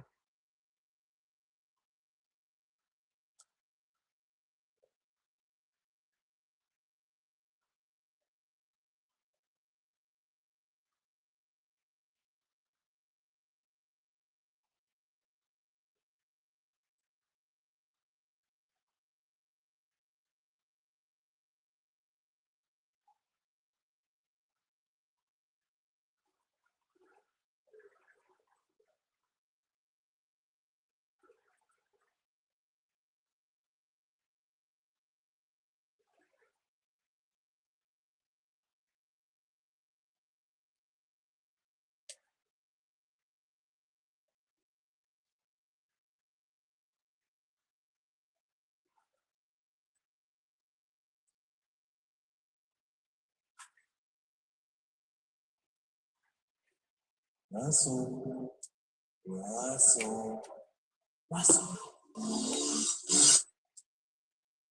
I'm not speaking for the whole black community. I'm just speaking for myself. Yes. I'm going to say it out loud. Yes. I am defending Carmelo Anthony because I'm not speaking for the whole black community. I'm just speaking for myself. Yes. I'm going to say it out loud. Yes.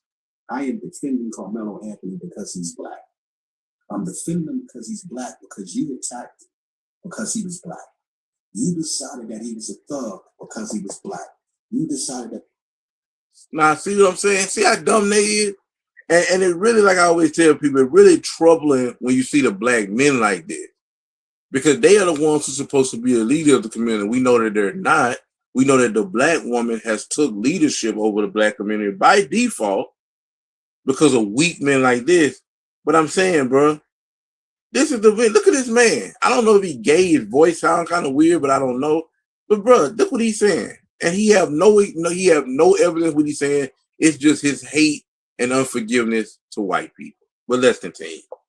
This young man shouldn't have a bond because he was black. You decided that this young man should be charged as an adult because he was black. This young man should get life in prison because he was black. You didn't even know the details. You still don't know the details of the case. So yes, I am defending Carmelo Anthony because he is black, and you are attacking him because he is black. You respect nothing his father said. And then you know the next funny thing about these idiots. Shout out to Ron Hotel. You are the best qualified to speak on this. I never been to prison. It's easy to go to prison, but 6 not to go to prison. Something I don't understand what you're saying. But again, it's easy to go to prison, but 6 not to go to prison. No, look, another victim. The mama bear.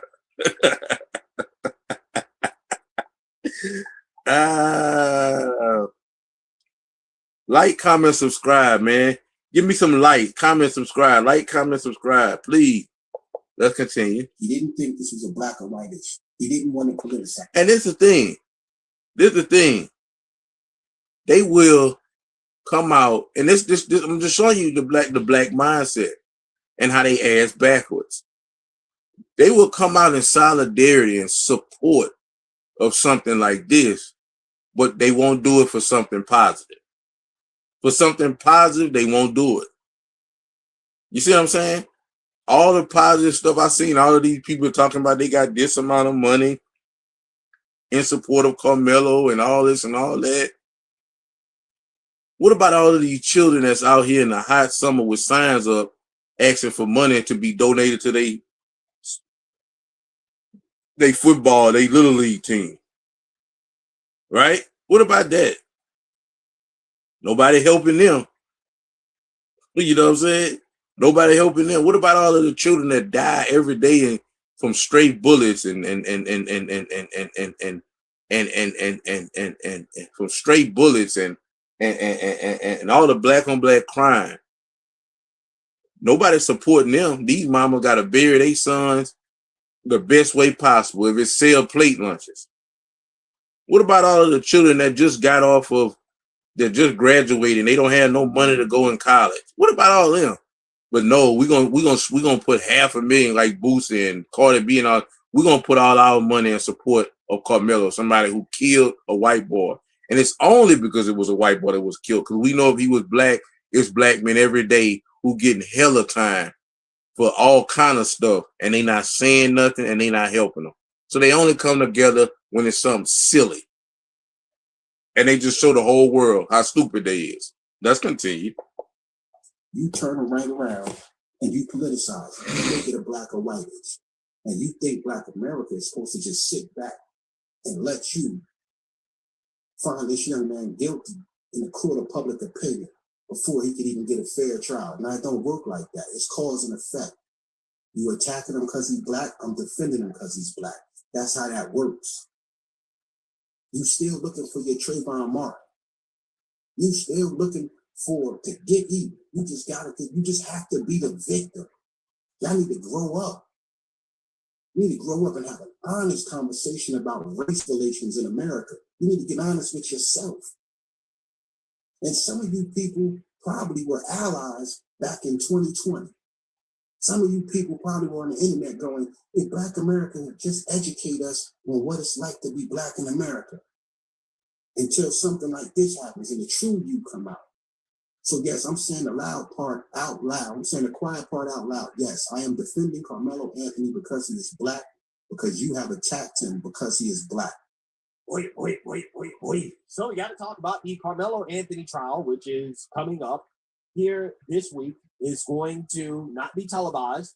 And I think that's a good thing, right? There are a lot of people on the right who have commentated on this, basically suggesting that the trial not being televised is a bad thing, right? And I actually think the exact opposite, because I think if it was televised, then that would increase the media attention, the national media attention on the trial, and that would risk the trial not going the way that I think that the trial should go, right? I think that Carmelo Anthony likely is guilty. I do not think that he acted in self-defense when he decided to stab Austin Metcalf in the chest during a track meet, a conflict that escalated over a seat, right? It should have never gotten to that point. Carmelo bought a knife, used the knife, even though Austin Metcalf did not present with deadly force. He stabbed him in the heart. Austin Metcalf died in the arms of his brother. Carmelo ran away, and when he got caught, he said that he did it, right? He admitted that, yeah, I did it, right? I'm not alleged, I did it. So again, I just find it very, very, very difficult to believe that Carmelo is going to get off, okay? He may not be found guilty of murder, okay? But I think manslaughter is at the very least what he's looking at, okay? And we're going to find out if any of the things that the pro-blacks and woke revolutionaries said about what happened in order to justify this apparent murder is actually true. Like, for example, they claimed that the Metcalf brothers were trying to jump Carmelo, right? This is what they claimed.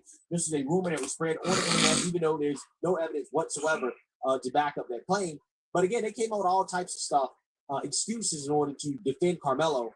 I mean, I think there are some people who are just being honest, and they're saying, hey, yeah, we're defending him because he's black, right? We don't care if he's actually guilty or not. He's black, and the victim was white, and we don't like the white boy. So therefore, we're going to side with a black murderer, right? That's essentially what we have here, okay? But, you know, we're going to get into how the pro-blacks are reacting to the upcoming trial. But first, I want to play a clip so that everybody is familiar with this case and where we currently stand. Trial case against Carmelo Anthony in the stabbing death of Austin Metcalf during a Frisco track meet is heading to trial next week. The emotionally charged case shook Collin County, led to protests, threats, and doxing calls against both families and even a judge in the case. Maria Guerrero looks ahead to the trial and how we got here. Parents rushed at Kirkendall Stadium on a rainy April morning in 2025. She witnessed some things and we just finished talking to the police. Not yet realizing the devastating details to come. The victim, 17-year-old Austin Metcalf. The sad part about it is he got in his brother's arms. They were twins, identical twins. Fatally stabbed in the chest, prosecutors say, by Carmelo Anthony, also 17 at the time.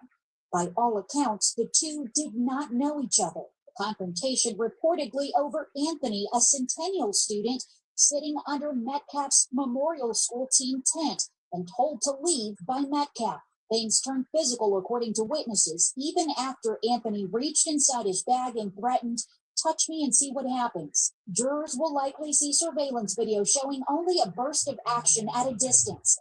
Anthony running away after the stabbing before being caught and allegedly confessing. They'll likely see the knife covered at the scene with a blue tarp. Mike Howard is Anthony's defense attorney. The prosecution will not be able to rule out the reasonable doubt that Carmelo Anthony may have acted in self-defense. And I think in most self-defense cases, the dispute is regarding the reasonableness of the fear. We asked defense attorney Russell Wilson, not involved in the upcoming murder trial, for insight. What are the biggest questions that have not yet been answered that could determine the outcome of the trial? The exact details of what occurred immediately prior to, during, and after the incident. How is this self-defense? This $1 million bond significantly lowered. The now 19-year-old faces up to life in prison. His parents went public with concerns for their safety. I don't know why we're being targeted and discriminated against before a fair trial. Veteran prosecutor Bill Worski will seek a murder conviction.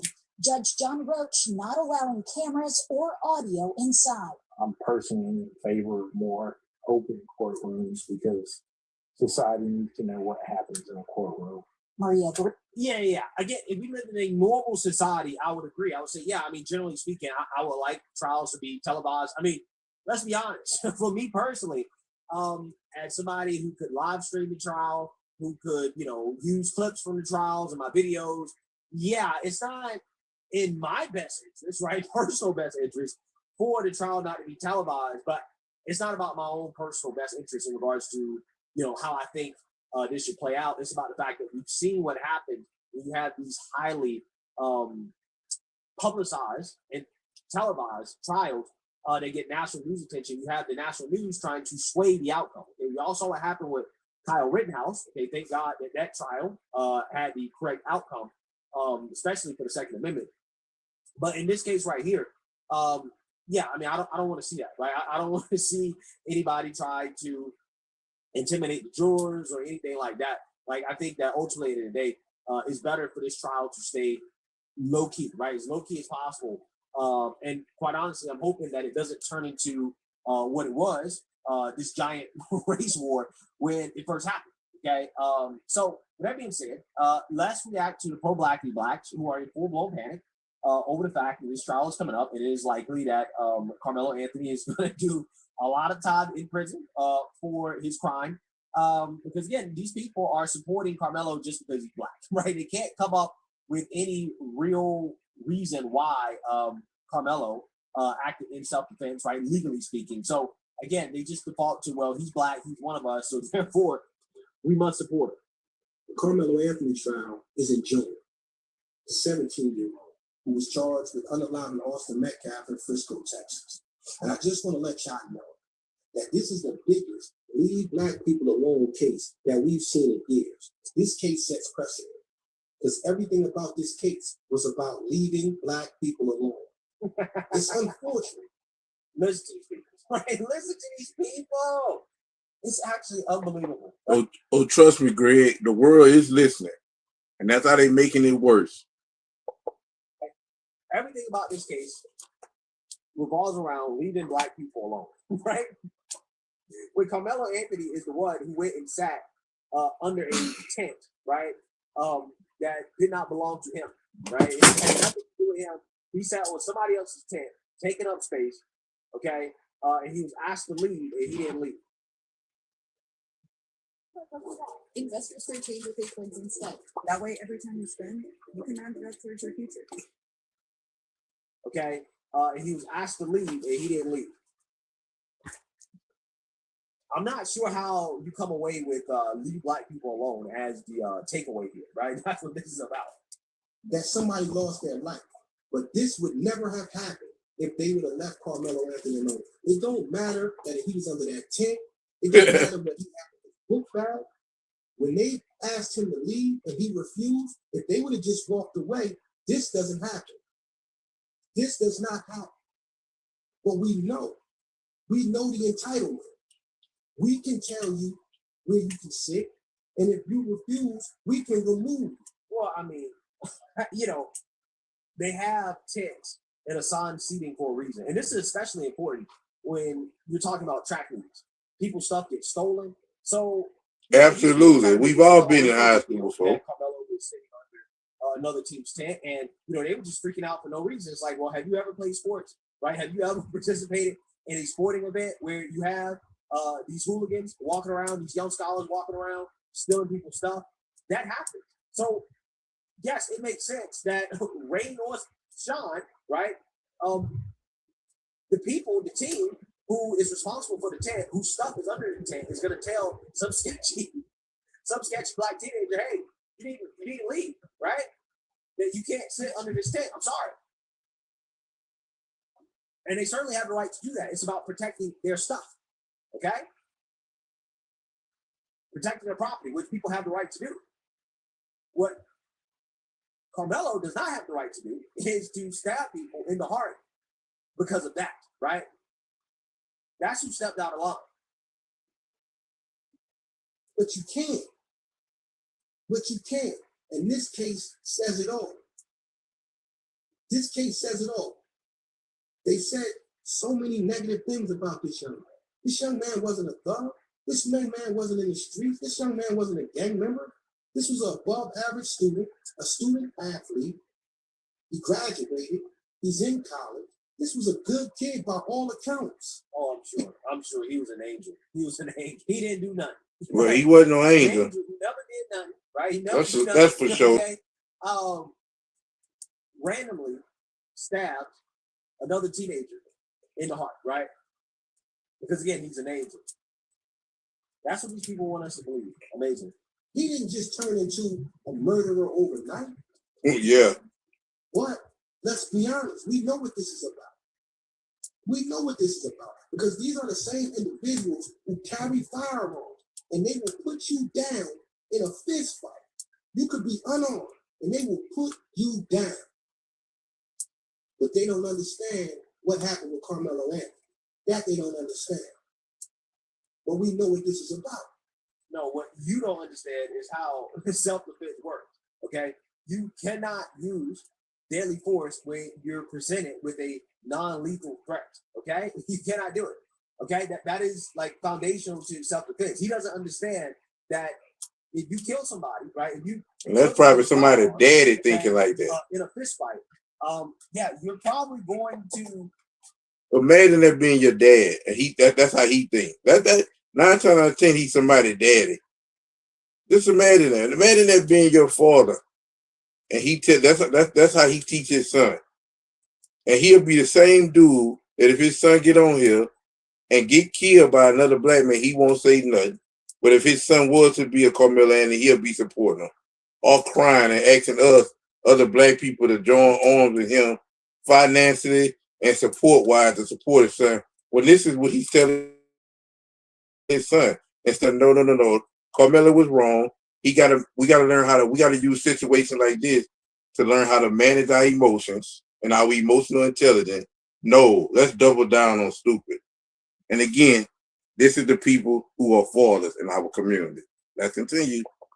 Be charged and found guilty with either manslaughter or murder, just depending on circumstances, they're probably going to get you for something, right? You're probably going to jail, okay? Unless the fist fight escalated to a point where a reasonable person would believe that, okay, like I'm about to die in this moment, right? Like, for example, somebody just get pounded on the pavement and, you know, you're banging their head in or whatever. Then, yeah, at that point, you know, you might be justified using a firearm.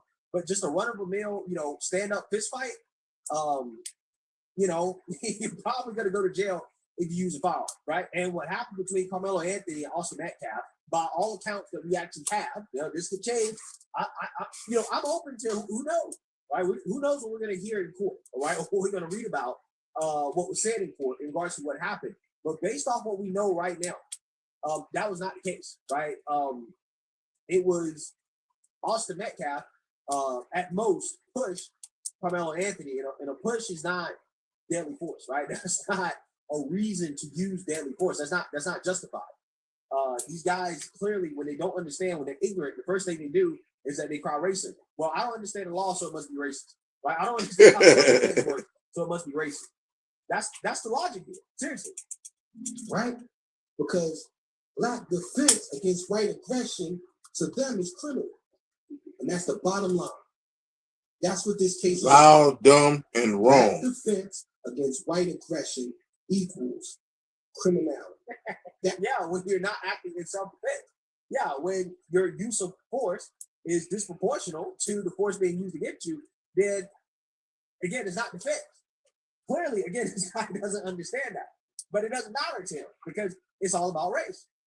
It's all about race. This is examining the case through the lenses of race rather than the actual facts and reality of what likely happened based off the information that we have right now, which again, subject to change based off what comes out in the trial, but as of right now, it don't look good for Carmelo. That's how they view it. That's how they view it. So please support Carmelo Anthony. I know he had a GoFundMe some months ago, maybe a year ago, and everybody, he really needs the moral support now. He needs black eyes on this case. He needs the moral support. Even the pro-blacks got tired of donating to him, right? I thought he was about to say, go support the GoFundMe. He's not even telling his followers to donate anymore, right? Hey, he needs the moral support now, right? He needs thoughts and prayers, right? Thoughts and prayers. Watching, commenting, making content about it. We need to be talking about it. They getting grifted off of it, right? That's what he need to be doing. Grifted. Don't notice again, he avoided saying donate money, right? He avoided that part of it. But again, hey, we need to be grifted off of this, right? Let's get this money. That in Frisco, Texas, know we're watching. We're watching. They thought they were going to bully somebody. Man, that judge ain't care about that. 35. You're not going to do nothing. And you ain't going to do nothing either. Straight up. So I don't know why you're talking about, hey, we need to let Frisco know that we're watching. What are you going to do? Not a goddamn thing. You're not going to do. Soccer is almost like bigger than life. I wanted to paint something that felt like that. Like the game was moving through us.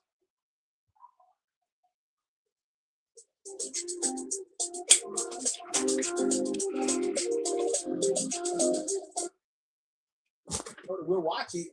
What are you going to do? You're not going to do anything. You're not going to do anything.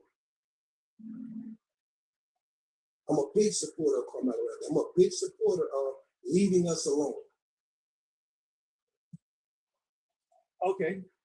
Since you want to be left alone, why are you here in America? Right? I don't understand about these people. These people are driving me insane. I don't get it. Okay, you want to be left alone. Why are you here? If this country's so racist, why are you here? Right? That's a serious question.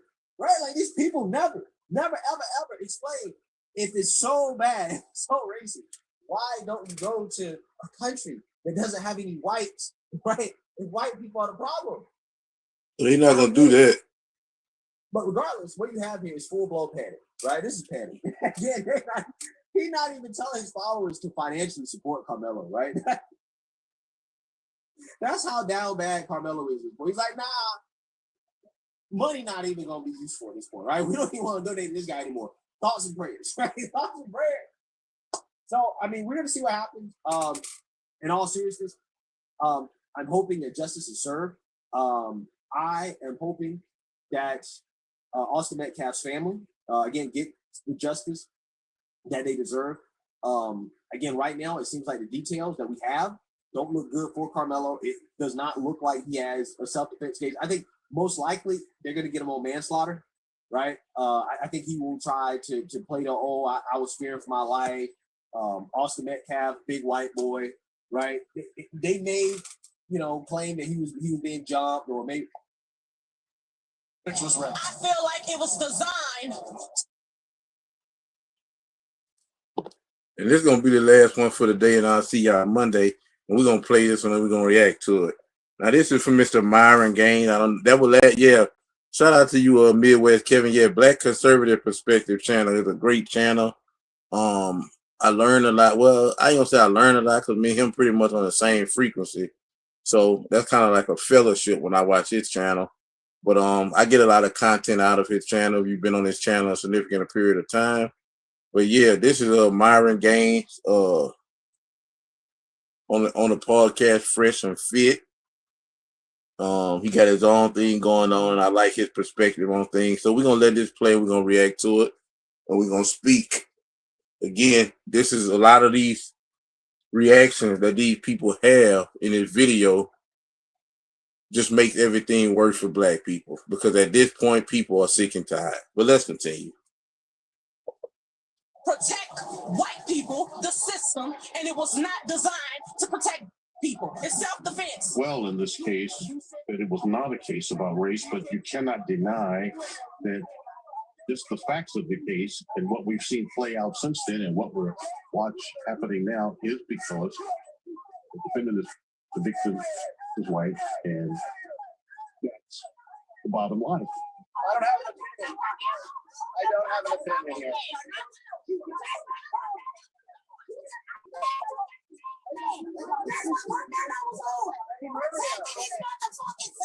I'm just holding a sign. What? Yo! Let's go.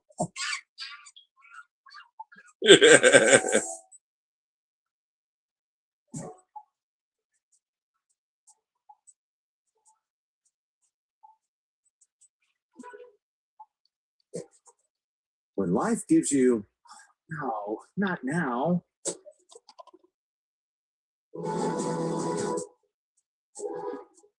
Carmelo Anthony was found guilty today. For those of you guys that don't know, I'll quickly go over the facts of the case. Last year, Carmelo Anthony stabbed Austin Metcalf in the chest during a track meet, and Carmelo Anthony basically gave a self-defense claim. Okay, he claimed that he was surrounded, he was scared for his life, etc., and he stabbed him in the chest. And after he stabbed him in the chest, he ran away. Police were able to find him. He cooperated with the police. He made a comment like, "Hey, you shouldn't have touched me. I told him not to touch me." And then, obviously, that's kind of all we knew at the time when it happened. Because at the time when this happened, Carmelo Anthony and Austin Metcalf were both minors. Okay, they were both 17 years old when this happened. So this case was very, tight-lipped. Right now, obviously, Carmelo Anthony is a senior. He graduated from high school and he's 18 years old. He's an adult, and they're trying him as an adult. And this happened out in Texas.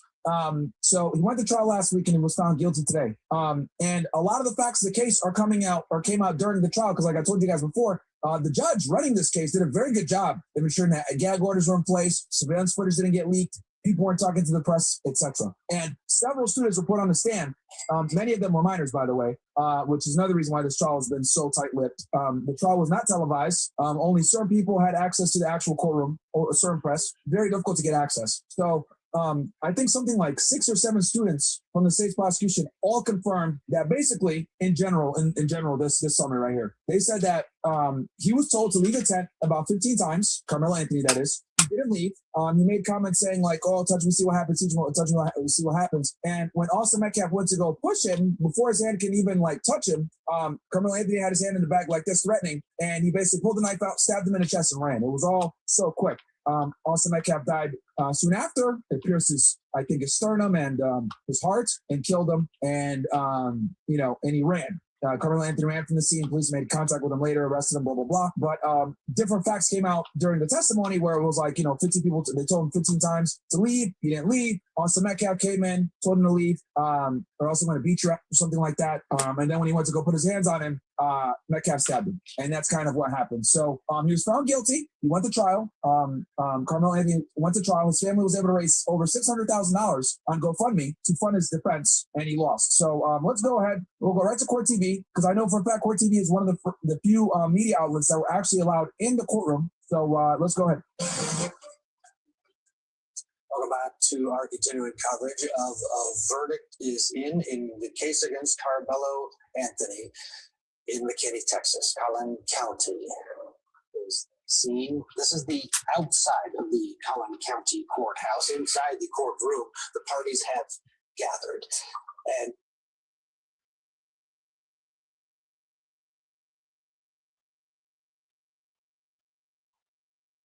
that's the bottom line.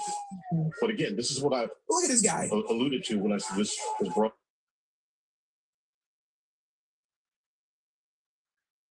They are asking for a lengthy prison sentence, telling the jury nothing you do will take more from Carmelo Anthony and his family than he took from the Metcalfs. Tom. Ryan Chandler covering that trial from the get-go. Ryan, we thank you. We thank you for watching. And remember, stay up. So yeah, that got arrested. This right here. Look at this, bro. More. That it was not a case. What the? The judge as well in this case that it was not a case about race, but you cannot deny that just the facts of the case and what we've seen play out since then and what we're happening now is because the victim, his wife, and that's the bottom line. Bro. And it's funny. It's funny because this picture, this is a representation of what's going on. You got the white man standing there stoic and just quiet with an American shirt on, and then you got the black person overreacting, doing all of that. I'm talking about this is not even, it's funny, but it's not funny. You got to laugh to keep from crying. Now he doing all of this overreacting in this white man's face. He don't know who this white man is. He don't know who he's connected to. He don't know any of that. But because he's overly emotional and impulsive, like the leaders of his community, which is the black woman, this is how he's reacted. Not because his rights was just taken away. Not because the white man just came in his house and did him something. But because of a black man got sentenced and found guilty for killing a white boy. Again, black people, you are suffering all the things that you're suffering in America, not because of your skin color, but because of your reputation. Now, I can guarantee you, this white man is kind of highly upset. But you know what? What helps him sleep good at night, what gives him his peace, and what allows him to stay stoic in this particular picture, not only he know that this young black man probably would tear him apart, but he knows that he's always going to get the last laugh because him and people who look like him own and run everything. But let's continue. See, like this, bro. Like this makes me embarrassed to share the same skin color as this. Like, what are you doing? What are you doing, bro? What are you doing? What the fuck are you doing? Seriously? Act like this, and then they wonder why people like make fun of blacks all the time. Yeah, control themselves. What is this? What the fuck is this, man? But again, this is what I alluded to when I look at this. Oh, this brought out what's bubbling. See, Nick, these if we like this in my comment section, talk about, oh, you were cool and you were Uncle Tom. Right, right. The judge as well. He just said you're not gonna do. What is this? In this case, that it was not a case about race, but you cannot deny that just the facts of the case and what we've seen play out since then and what we're happening now is because the defendant is black, the victim is white, and that's the bottom line. But again, this is what I alluded to when I said this was brought out, what's bubbling right beneath the surface. The judge as well in this case that it was not a case about race, but you cannot deny that just the facts of the case and what we've seen play out since then. And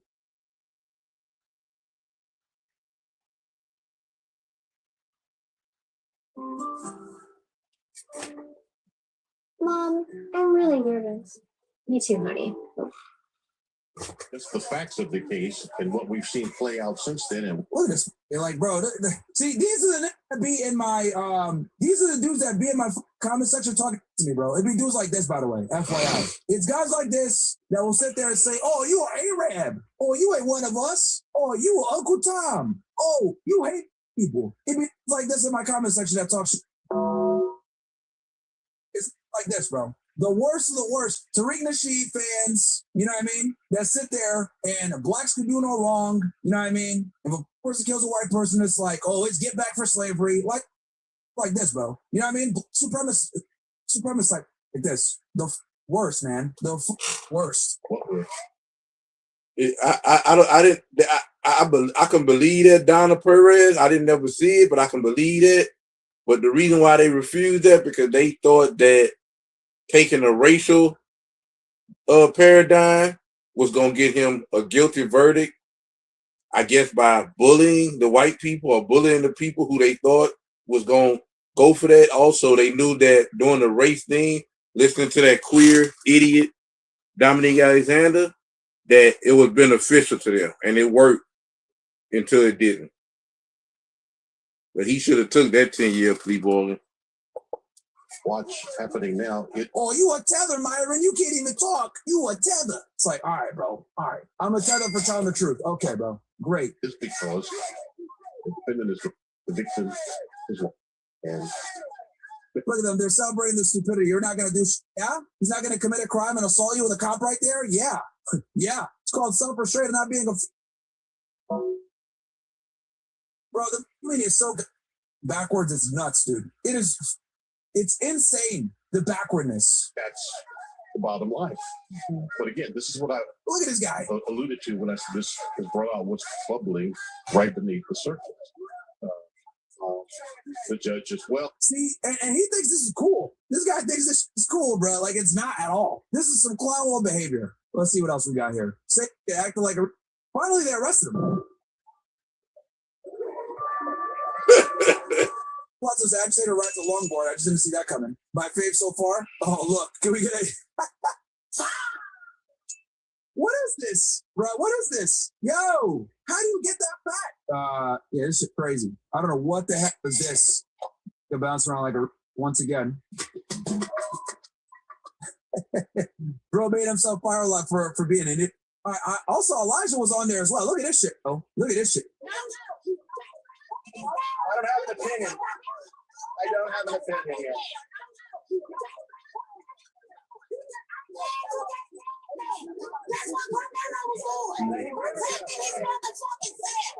I don't have an opinion. I don't have an opinion yet.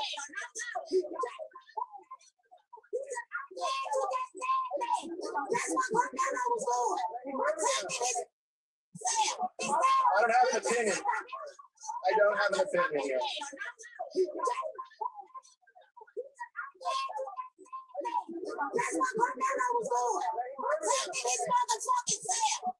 I don't have an opinion.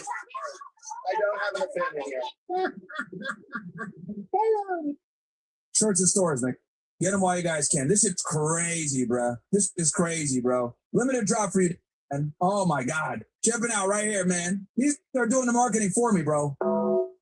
This is crazy. Okay, you get him. Yeah, white. There's a link for you. Okay, here's a link for you. Just drop this shit right here. Bro, what the is going on, man? I'm gonna have to go put my chipping out hoodie on. I wasn't gonna wear it today, but well, I gotta, man, this is crazy. Here we go, some more right here. Wait, what the? What? Yo! Oh, okay. If we stand up and unite, okay, it has like Charlie Kirk, Arena, Henry Novak, I'm sorry if I'm mispronouncing it. And then, yeah, I think Austin Metcalf's in the bottom left corner. Look what this does, because he's saying white lives matter, right? This nigga punches it. Yo, what? Yo! Hey, officer,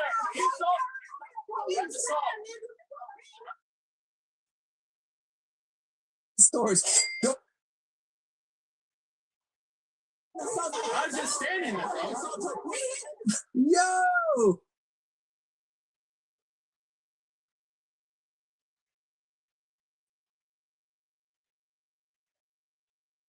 You have individual stocks, a 401k, or retirement accounts. This is an urgent warning. The SEC plan.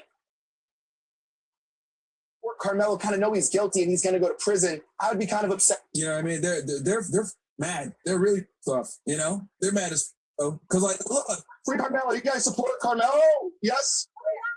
Yes. We're just here with press just to record and talk to you guys and see what's going on. Basically, wait. They're back. Yeah, you're good. From his Instagram self-defense. By the way, where they came in. It's free speech. What's going on?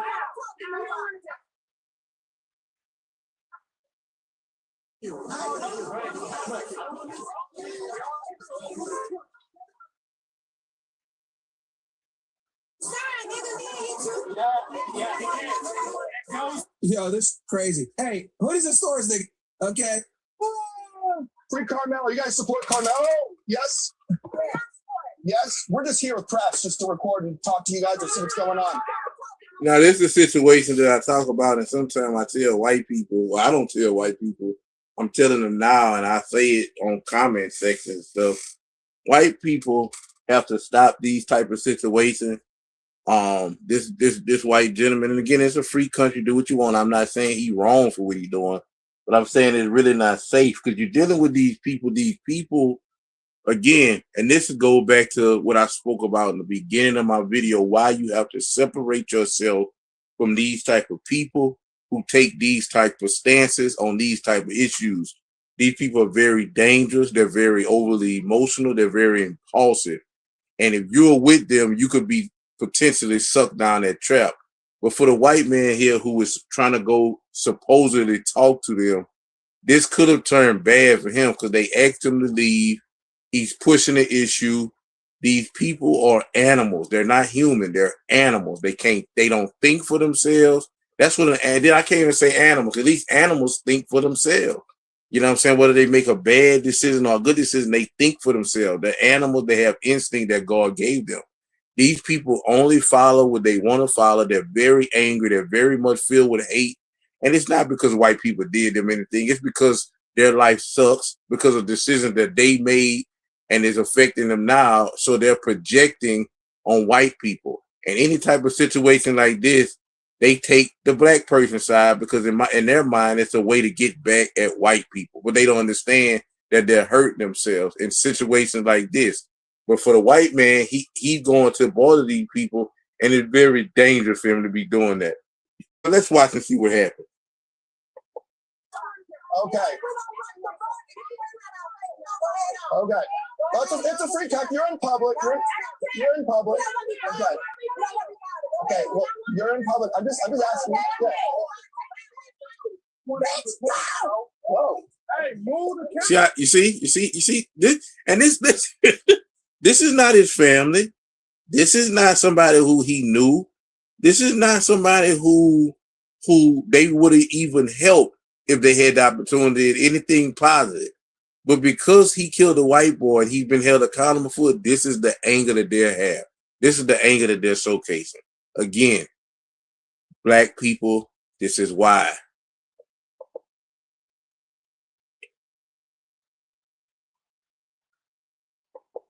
Come on, bro. They don't want it's free speech. It's free speech. Like, bro, you guys are in public, bro. You guys are in public. You can't do. And what is wrong with these? Yeah, they're pissed off because this obviously after the verdict came in. The site after that verdict came in. Why are you throwing stuff at us? Yeah, why are you throwing stuff at us? What the hell is that? All right, well, oh my God, bro. This is insane, man. This is insane. They're throwing water bottles at us while we're recording. By the way, there's signs right here that says self-defense is not a crime. Carmelo Anthony should do no time. And there's also this sign right here says hands off. And this sign said, why is she right up on him? What's wrong with this chick? We stand with you. I believe it's about Carmelo as well. And you'll see a picture right here of Carmelo Anthony. These are pictures probably from his Instagram. Self-defense is not a crime. So that's basically with the tensions being high here. You can see, I mean, we're not here to support anybody, but we're already having things thrown at us. Well, we don't have to do that. Yeah. His family members over there. Okay. So those are family members. Okay, cool. We'll come back. Yeah, you're good. All right. Well, we don't have to go. Yeah, but like again, it's a public parking lot. They can film all they want. Like, you know what I mean? Oh, but basically what you see though. here, the same problem you're going to see completely every single time is that people who support Carmelo kind of know he's guilty and he's going to go to prison. I would be kind of upset. You know what I mean? They're mad. They're really tough. You know, they're mad as because like, look, free Carmelo. You guys support Carmelo? Yes. Yes. We're just here with press just to record and talk to you guys and see what's going on. And here comes this right here. Okay. Bro, why are all these women fat though? What's going on here?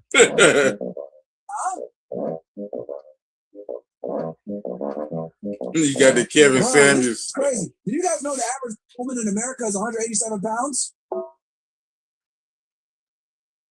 Bro, these women weigh as much as I do, bro. I'm like 190 to 200 pounds. That shit's wild. Texas has some of the biggest obesity rates too, by the way. Okay. It's a free. You're in public. You're in public. Okay. Okay. Well, you're in public. I'm just asking.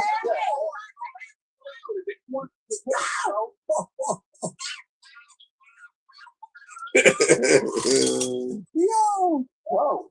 Hey, move the camera, bro. They don't want It's free speech. It's free speech. Fucking ratchet as bro. Why are you ratchet as bro? Throwing stuff at us. Yeah, why are you throwing stuff at us? What the heck is that? Ridiculous, dude. Ridiculous. All right, well, they're throwing water bottles at us while we're acting like recording. By the way, there's signs right here that says self-defense is not a crime. Carmelo Anthony should do no time. And there's also okay, let's go wrap it out here. This sign right here says hands off, and this sign says we stand with you. I believe it's about Carmelo as well. And you'll see see, there's one of the water bottles. Picture right here of Carmelo Anthony. These are pictures probably from his Instagram. Self-defense is not a crime. So that's basically what the Well, technically, I guess in this case it is.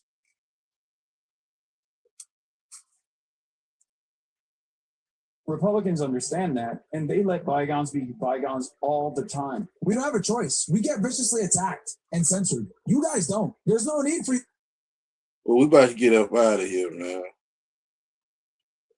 We about to get up out of here, man. Let me see something right quick before I do get up out of here. Hold on, give me 1 second.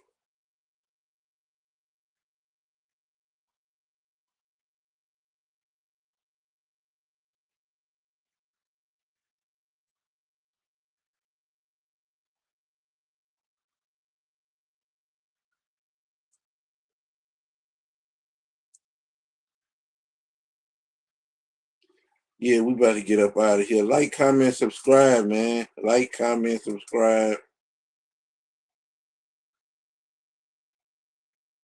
Like, comment, subscribe.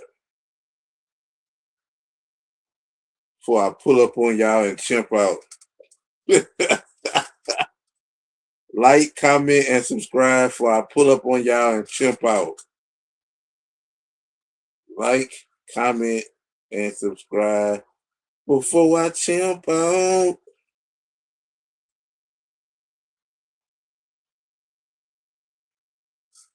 Yeah, man. And we're gonna get up out of here, man. Thank y'all for coming out this Friday. I hope y'all enjoying y'all Friday. TGIF. I hope y'all enjoying y'all Juneteenth. We're gonna celebrate our Juneteenth next month on the 250th birthday. So God bless y'all. I love y'all. And I will see y'all Monday. I want to get the schedule all the way back in because this week I wasn't able to kind of like fulfill it. Like my schedule is Monday through Friday, Wednesday, Monday, and Friday we do live streams. And on Tuesdays and Thursdays we do BodyCam breakdown, and I have my voiceover. So I think that's pretty much it, man. Give me a like, comment, and subscribe for y'all leave. I hope everyone's Friday is blessed and sanctified. And we're going to get up out of here, man. I love y'all, man. Be blessed, man. Peace.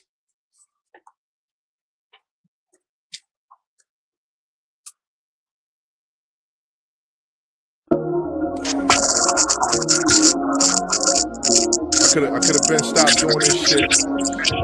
Only reason I do this shit because the real niggas ask me to. A fake nigga couldn't relate to me. Top gunner, check me out. Only us, check me out. Strap her with a kilo, check me out. Put her on the bus, check me out. Stand up nigga, check me out. Always 100, check me out. You can bring the work back, check me out. If you don't want it, check me out. See mama love me, that's my baby, but papa left me. Yeah, he left me. I put a bitch on timeout if she upset me. That's a fact. Fuck with me, you won't regret me. Still on the mind of every hoe trying to forget me. I get them things across the border. Your man on trial, but you won't go get him a lawyer. You poppin' bottles, you getting fly, but you don't send commissary to niggas that's inside. See, we don't coincide, we don't live by the same rules. And we done got hungry, these lanes became full. Real niggas in my corner, you know that I can't lose. And I can't go to jail for a body they can't prove. Got niggas in the feds, they never coming home. Can't never see they daughter, only talking through a phone. And you know we screaming free you forever. Treat your kids like they mine. Wait your turn, real nigga. You get rich in due time. I feel like Nino when he first opened the Carter. Check me out. I feel like Tony when him and Sosa became partners. Check me out. Bring me out crab legs and grilled shrimp for starters. Filet mignon for my main meal. I'm a mobster. Ruger rap. Top gunner, check me out. Only us, check me out. Strap her with a kilo, check me out. Put her on the bus, check me out. Stand up nigga, check me out. Always 100, check me out. You can bring the work back, check me out. If you don't want it, check me out.